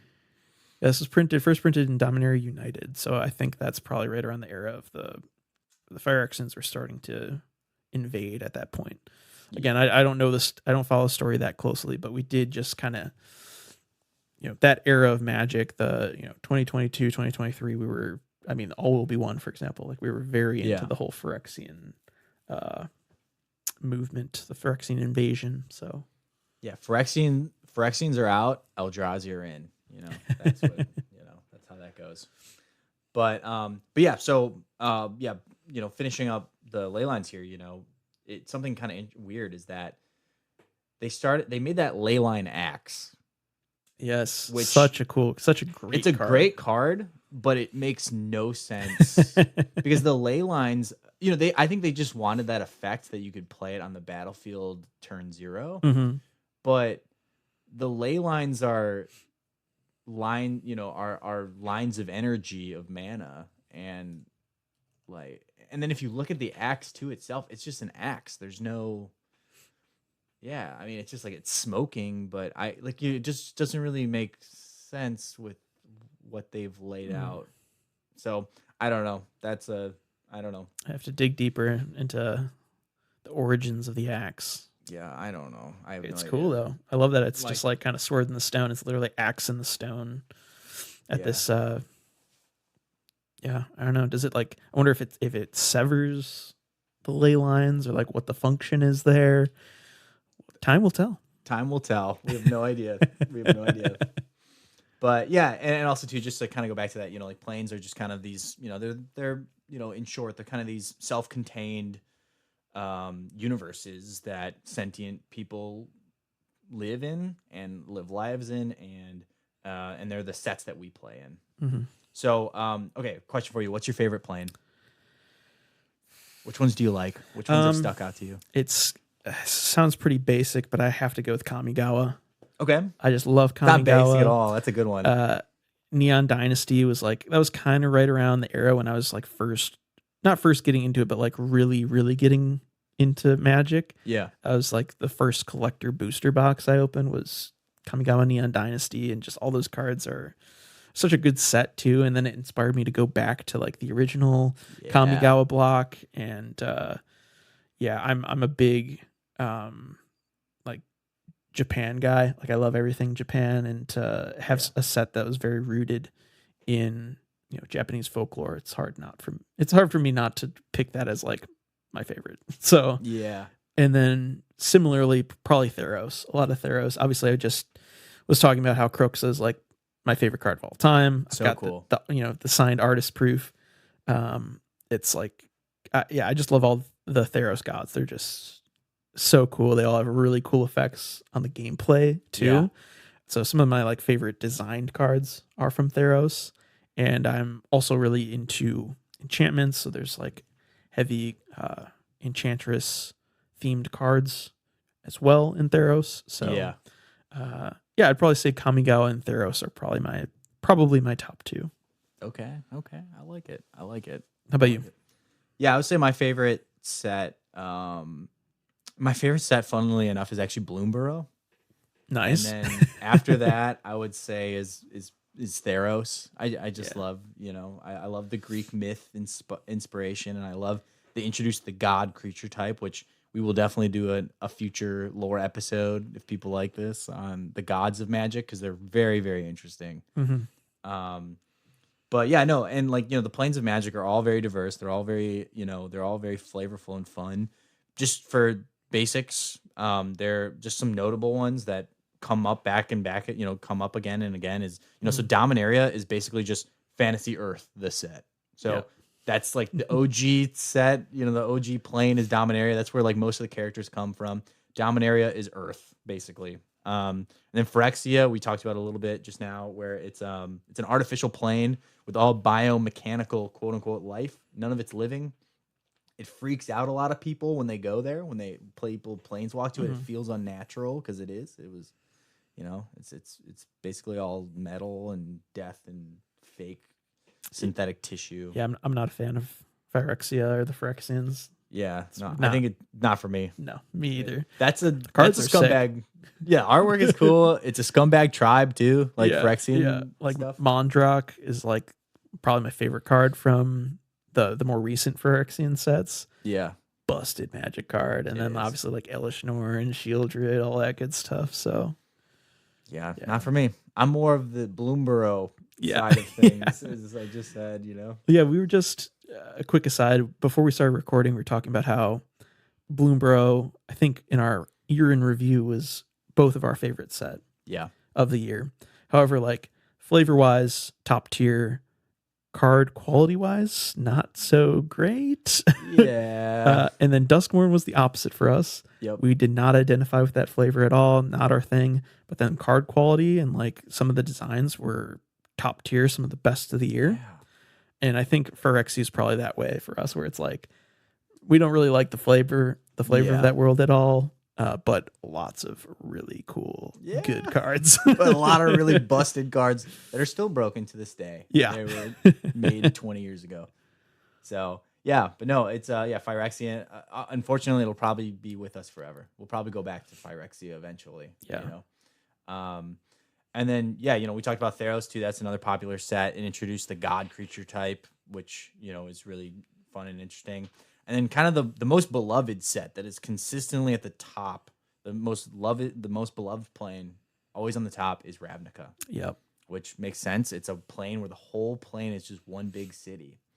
And it takes place in like a 15th century Prague type aesthetic. It's gothic, and it made the guilds, which is what, we know and love today. Yeah, I love Ravnica. It's a set that obviously we just revisited with a remaster. Yeah. But man, some of like the most iconic cards, some of the best. I think I would love for us to do a draft of one of the original Ravnica sets. I would love to, yeah. Just to go back, and obviously we can do the remastered. It's like probably the best ultimate draft experience for the plane of Ravnica. But just to go back to like Guilds of Ravnica and like do a quick draft of that would be so much fun, I think. I agree. Also, they did print it a lot, so it's not hard to find. You know what I mean? It's one of those like really beloved planes, but it's also that's old, but it's not like, it's not crazy expensive. Yeah. Which is pretty interesting.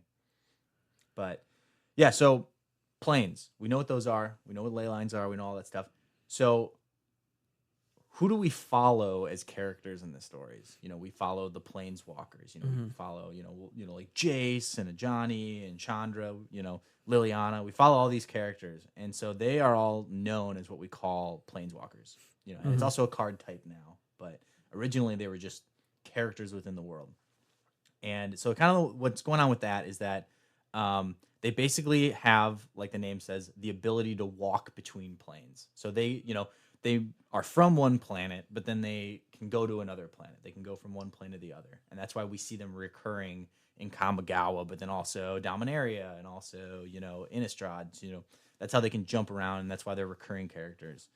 And, the main story kind of revolves around them.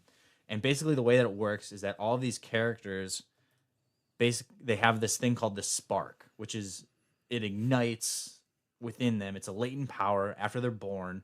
And it ignites in them, and it usually is activated during, like, triggered by some sort of trauma or some life event, which is also kind of how the mutant powers in X-Men work. Some traumatic event happens, and then someone gets their powers. Very similar, where something traumatic happens to these planeswalkers, and then their spark ignites, and then they have the ability to walk between planes.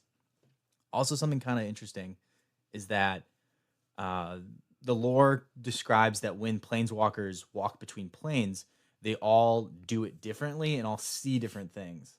So like Liliana like sees like death and ghosts and people she's killed. Other people see like flowers, fields of flowers. Some people describe it like going for a swim. Like they all kind of, depending on their personality and paths, they see and experience different things as they plane walk, which is kind of interesting. So, okay, who's your favorite planeswalker?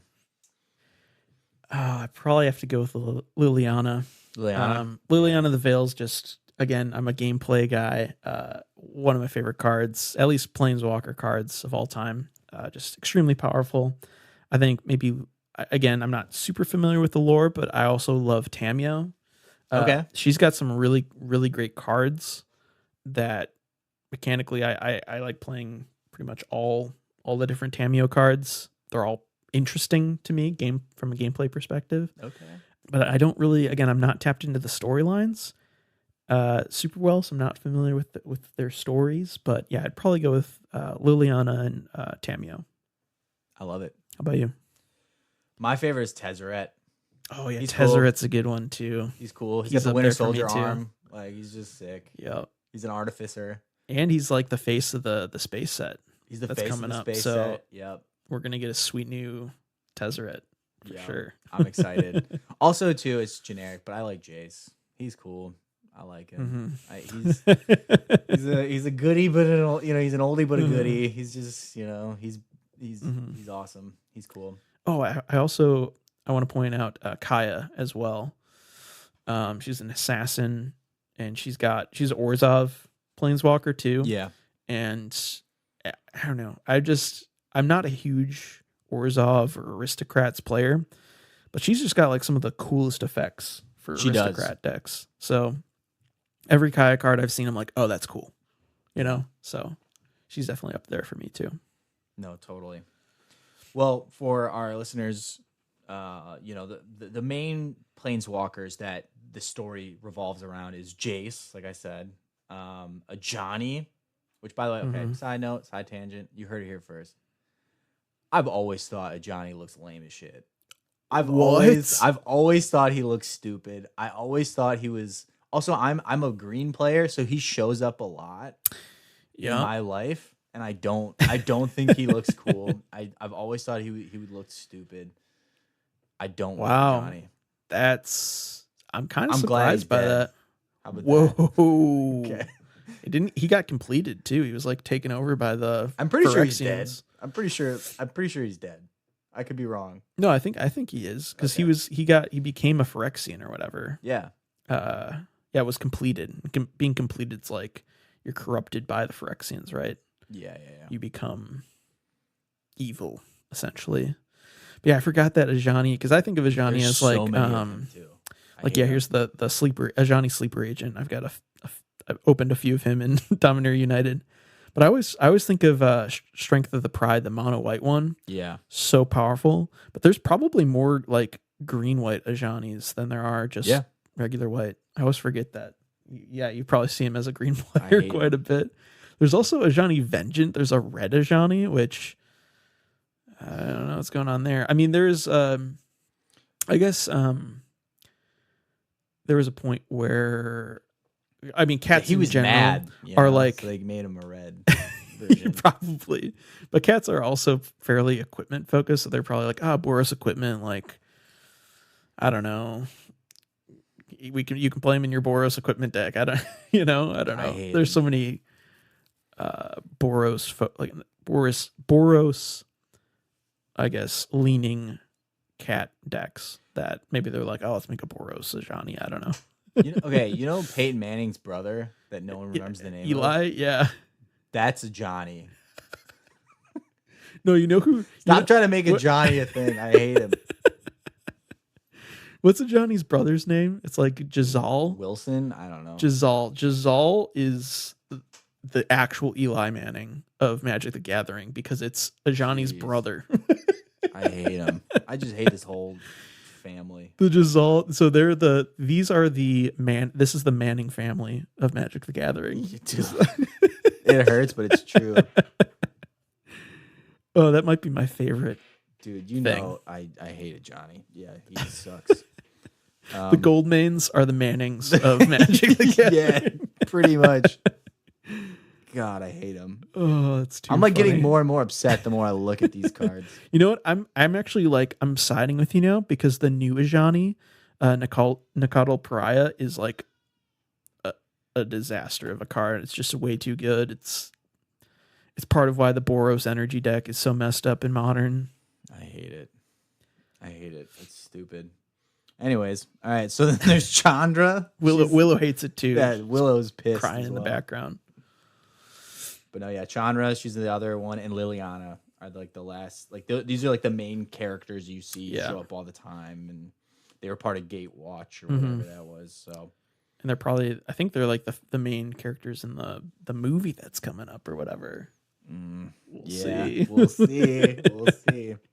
I love looking on the back of a Magic card and reading the lore. I know, guys. It's gonna be bad. It's not gonna be good. Don't expect Netflix to produce anything good. That presentation, so funny. It'll probably be anime style too, because they think that's what the kids like. I love picking up my Goblin Bombardment and turning it over to read about the lore on the back of my Magic card. Dude, I hate it. That's the director of the movie, by the way. Yep. What could go wrong? Anyways, Anyways, back to the lore. Back to the real lore. Back to the real lore here, guys. All right, so we know what planes are. We know what the Blind Eternity is. We know what mana is. We know what Planeswalkers are. We know the basic key components. So, okay, question for you. Mm-hmm. Do you actually know what the lore is behind a game of Magic? So when you sit down with your friends and you got your 2 decks and you play each other, do you know in the lore what is happening?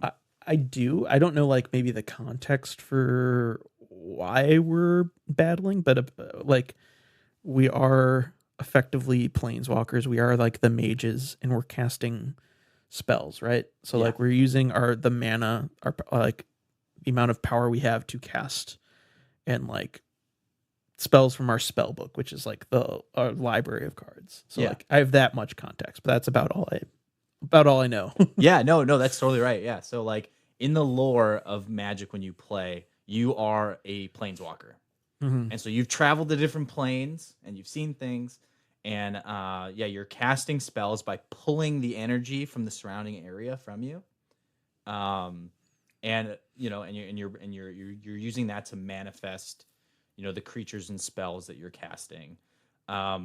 Some things too is that, like, when you cast a creature or when you cast a spell, you're actually manifesting that creature based on your memory of what you saw during your travels. So you went to Dominaria and you saw a grizzly bear, and you were then like, okay, I remember I saw a grizzly bear, and so you're like creating a manifestation of that makes sense. your battle.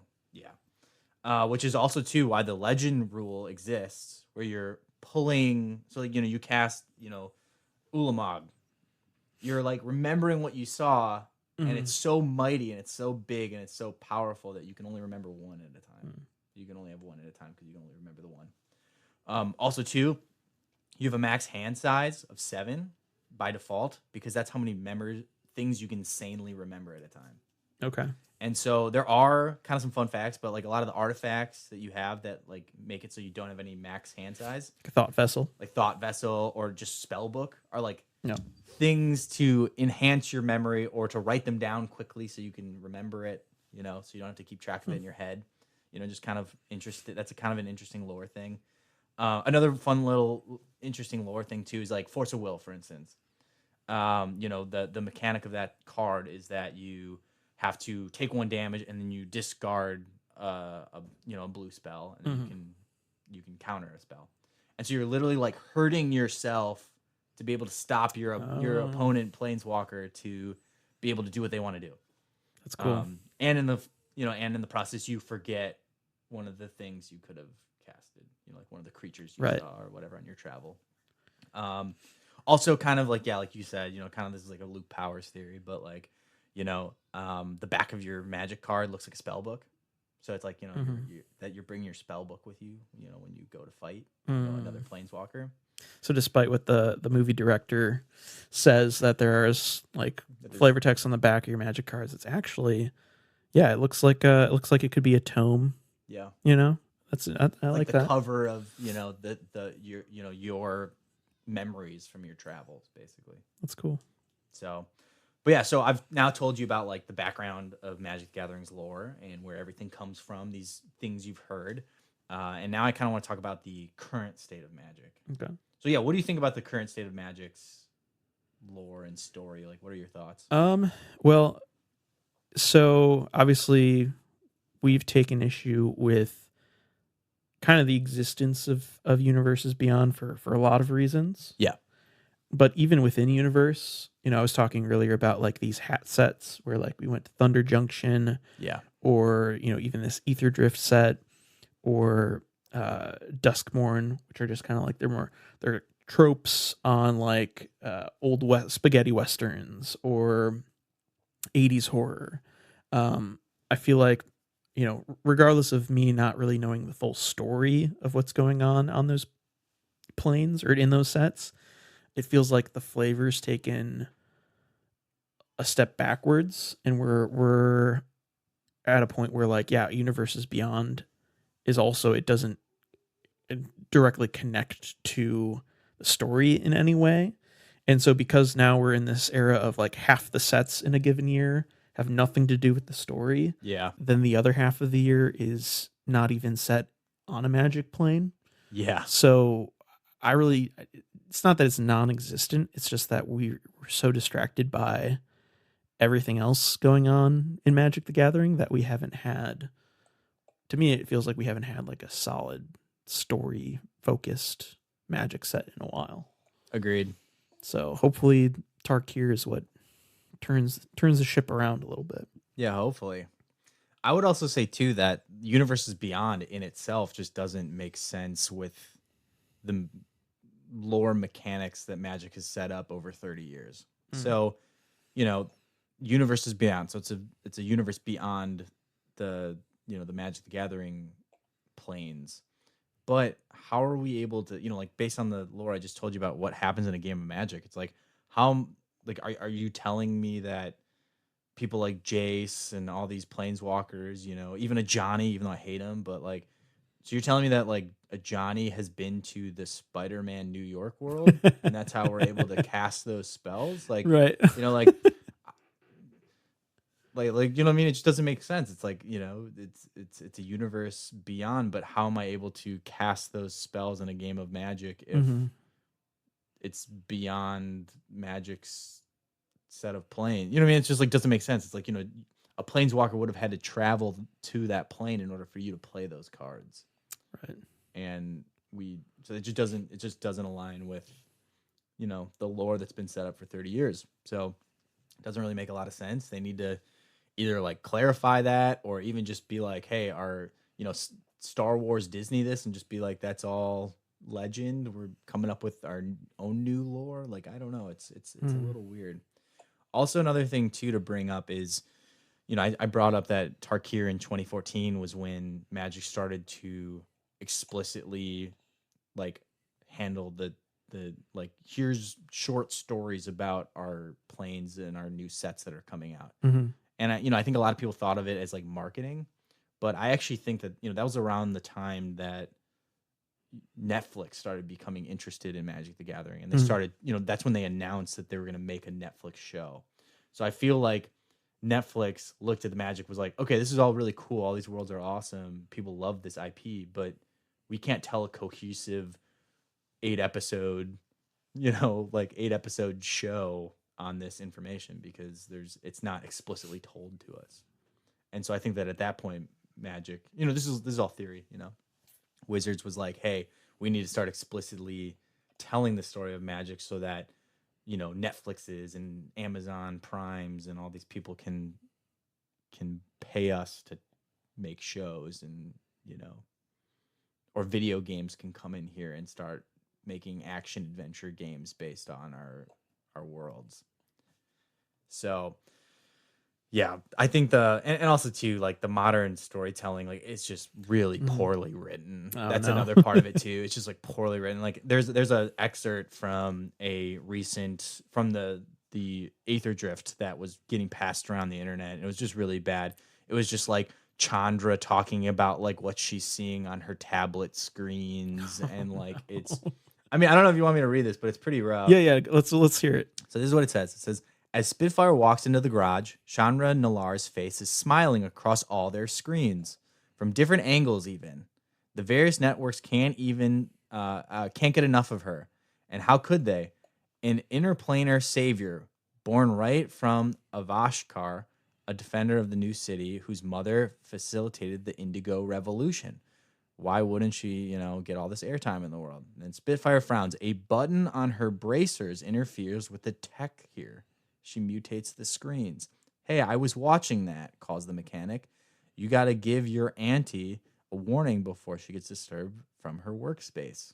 So it's just, It's just on all their screens and screens, muting the TV or whatever. Yeah, pressing buttons on my bracer. It's just like we've gone very far away from the magical, fantastical setting that we used to be in, and now we're referring to our workspaces and pressing buttons and muting TVs. Come on, like what's going on here? Yeah, this reminds me, actually, I was talking with my wife a couple nights ago. She's been really into these. There's like a series of like British kind of like true crime detective like short series. Okay. That are all set in like the modern day. And I was trying to figure out like why they just don't click with me. Yeah. Whereas like I love Sherlock Holmes. I love kind of like the period piece style, like murder mystery type things. Like I love those, but I can't connect with modern ones. Yeah. And I figured out what it is that the modern ones to me are this new genre of show that I just consider cell phone shows. Okay. Because literally half the scenes of all of these shows are them either on their cell phone talking, I don't or like that. or like in a video call, or pulling up something on their screen, or having a conversation interrupted by a cell phone ringing, or like that's what it is. It's like smartphones are so like our society, and this is a whole aside conversation, but our society is so addicted to cell phones that modern storytelling by necessity needs to integrate our cell phone addictions into these characters' lives. They're literally, I'm not even kidding, Luke, every other scene, cell phone was either in hand, or they were actively on their cell phone, or they were texting, or they were on a video call, or they were taking a call, or FaceTiming, or all this stuff. And that's what it is they're cell phone shows. And then, like that. But I'm fine with like Sherlock, and like instead of a cell phone, you've got like a quill pen and ink, and he's writing down his notes and his whatever, or it's like more human. Even just like taking a phone call on like an old timey phone, or like whatever. Like, I think that's probably true for some of this story writing. And granted, Avishkar or Kaladesh or whatever is like the tech plane, right? So like I guess some of that is like fair, but it is funny that like you've highlighted all these words of like garage and screens and putting the TV on mute or whatever. Yeah, it's like the cell phone show of Magic storytelling. Yeah. No, exactly. And like another thing too is that they're really pushing characters that they can sell things with versus like for instance, like like a lot of people have like talked about this, but like Loot, the character of Loot, they're trying to create a Pikachu for Magic the Gathering. They're trying to create a memorable character that's good. There's never been a bad Loot card, so you have to play it in certain decks.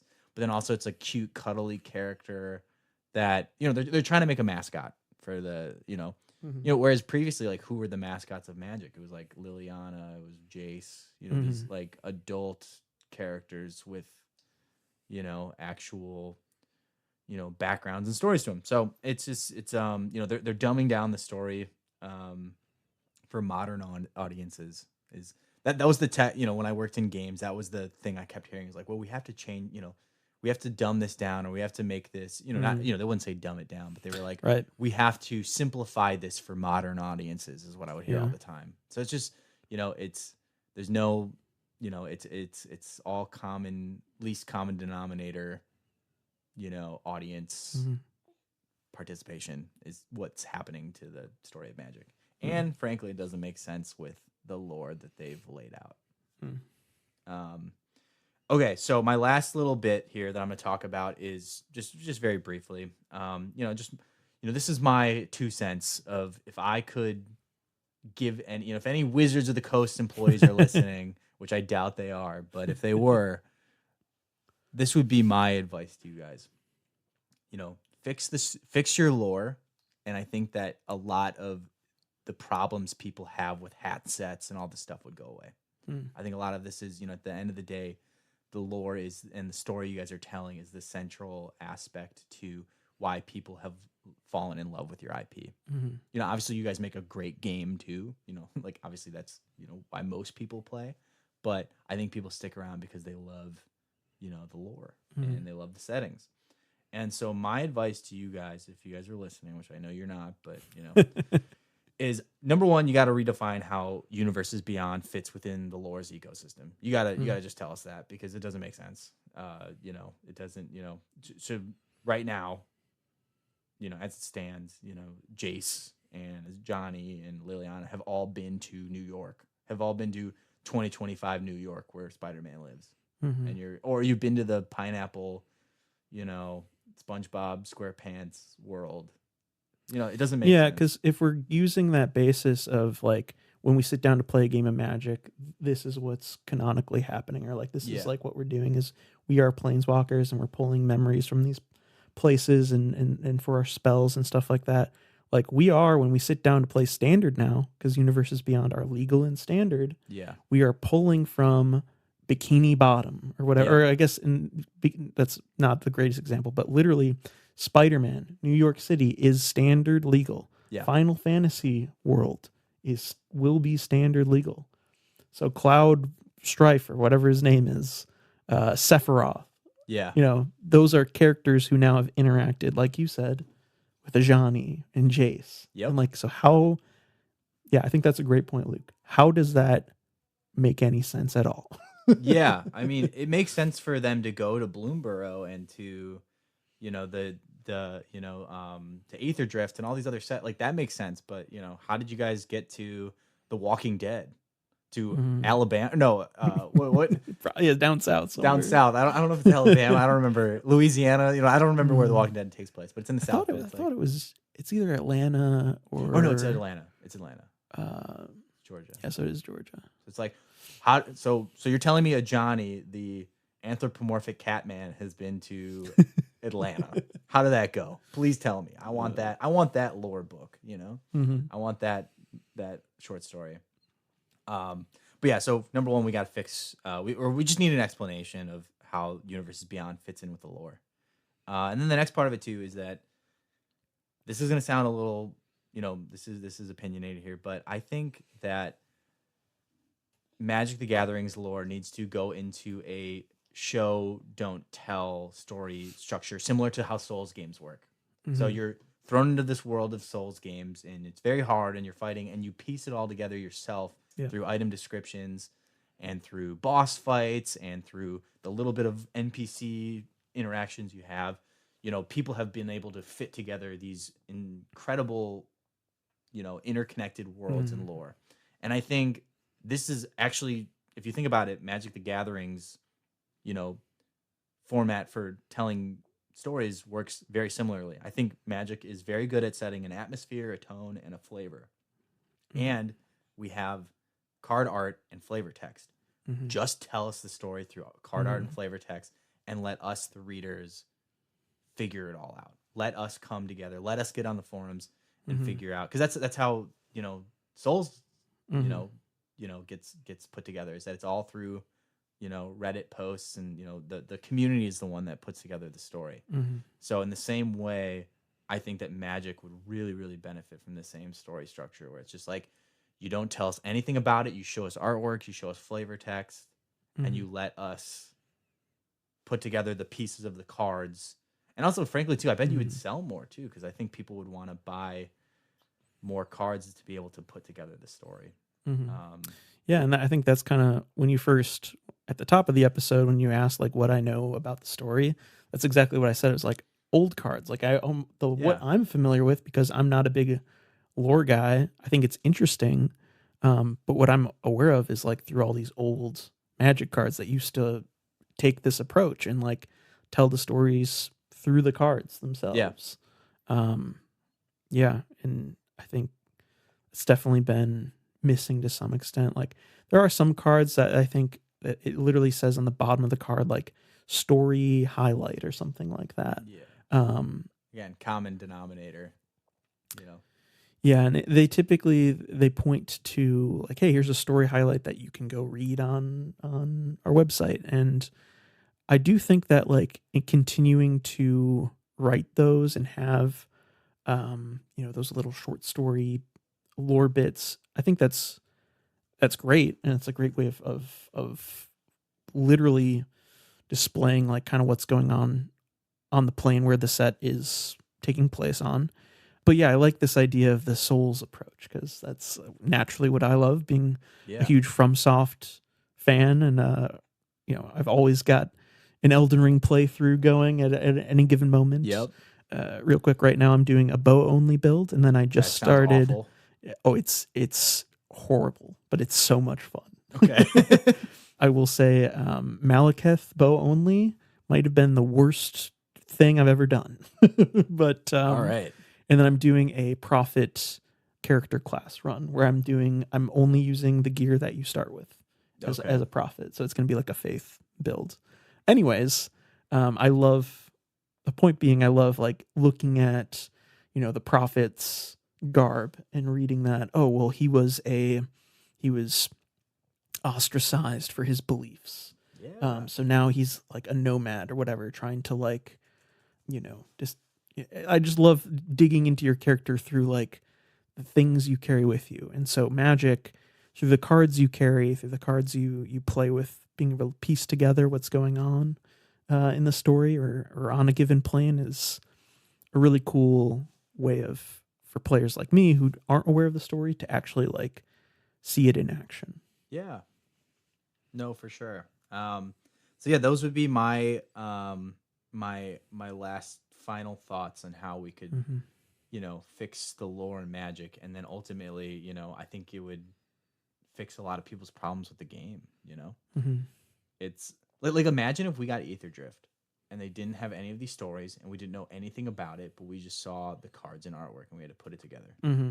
I think it would have been a lot better than having a short story about Chandra telling me how she paused her screens and how she's going to, how her workplace is loud. You know what I mean? It's just like, it's I don't know. I think that Souls style storytelling is this is the perfect medium for it. And I think that the community would really rally behind all getting together and trying to figure out the story instead of having it explicitly told to us through, short stories written at a 3rd grade reading level. So I dig it. That's my dig it. Yeah. So that's the lore. Sweet. Well, yeah, I'll have to we'll have to get a book club together for some of the I love that. novels. Yeah, let me find which ones are worth reading because I don't know if any of them are actually good. I haven't read any. I'm sure there are a bunch that are in fact not worth reading at all. But I'm sure there are some good ones too though. So should we wrap it up by doing our classic Scryfall random spirit creature of the week? Let's do it. So I right away got one that is actually very, I don't know, kind of apt and kind of perfect for this episode's theme. I got the Lady of the Mountain, which is from Legends. I do not know her storyline, but I know that Legends was very focused around the, literally the legends, the legendary creatures of the set. So a lot of lore was all created all at once in Legends. And so the Lady of the Mountain is for 4, a green and a red. You get a legendary creature giant. It's a 5/5 vanilla. So it's literally just, this is like the lore card because the only thing written on this card is her lore, which is in flavor text. Her given name has been lost in the mists of time. Legend says that her silent vigil will one day be ended by the one who, pure of heart and spirit, calls out that name again. So here's a perfect little Souls-like card. It's like the only lore, implicit lore here, is that this is some sort of legendary giant, a nameless Lady of the Mountain, who, her story kind of lasts and exists within the flavor text of this singular card. I love it. It's pretty sweet. It's a perfect Magic card. What'd you get? Yeah, speaking of lore, I got the original printing of Nicol Bolas. Oh, there we go. Which for 2 colorless, 2 blue, 2 black, and 2 red, he's a legendary Elder Dragon who has flying, and it says at the beginning of your upkeep, sacrifice Nicol Bolas unless you pay 3. Nicol Bolas then it says whenever Nicol Bolas deals damage to an opponent, that player discards his or her hand. And then here's the flavor text on it, which is also chef's kiss perfect. It says Dominaria's most ancient evil, period. It's perfect. Perfect. I was just about to ask, do you know like kind of the specifics of Nicol Bolas in the lore? I do. Let's hear it. Actually, I'm going to wait for another lore episode where I will detail the dragons of... because Nicol Bolas, if people, just in short here, Nicol Bolas is one of the biggest reoccurring villains of Magic. Yep. And he shows up and takes over different planes. He's a planeswalker himself. He got his plane spark through devious means. And he is also the, I was saying before there was the Elder Dragons. He's the runt of the litter. He's the runt of the Elder Dragon litter. And his mom is the Ur Dragon. Heck yeah. I love leaving it on a cliffhanger. Yeah, cliffhanger for a future episode. I love it. Yeah. So the next episode's Food for Thoughtcast question is, what is your favorite legendary land? Could be okay. And it just pick one. Whatever your favorite legendary land in Magic the Gathering is. So be sure to listen to the next episode to hear our answers. Thanks to our sponsors. We currently have none. If you'd like to sponsor the show, please reach out to us via email at wilddogspodcast@gmail.com. Feel free to connect with us through Twitter or Instagram at wilddogspod. And finally, as always, thanks to Johnny Bartlett for creating the intro and outro music. Until next time, Wild Dogs out. Thanks, everyone. Magic the Gathering.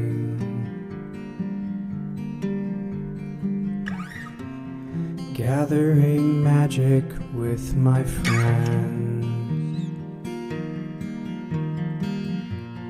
Playing cool cards all the time.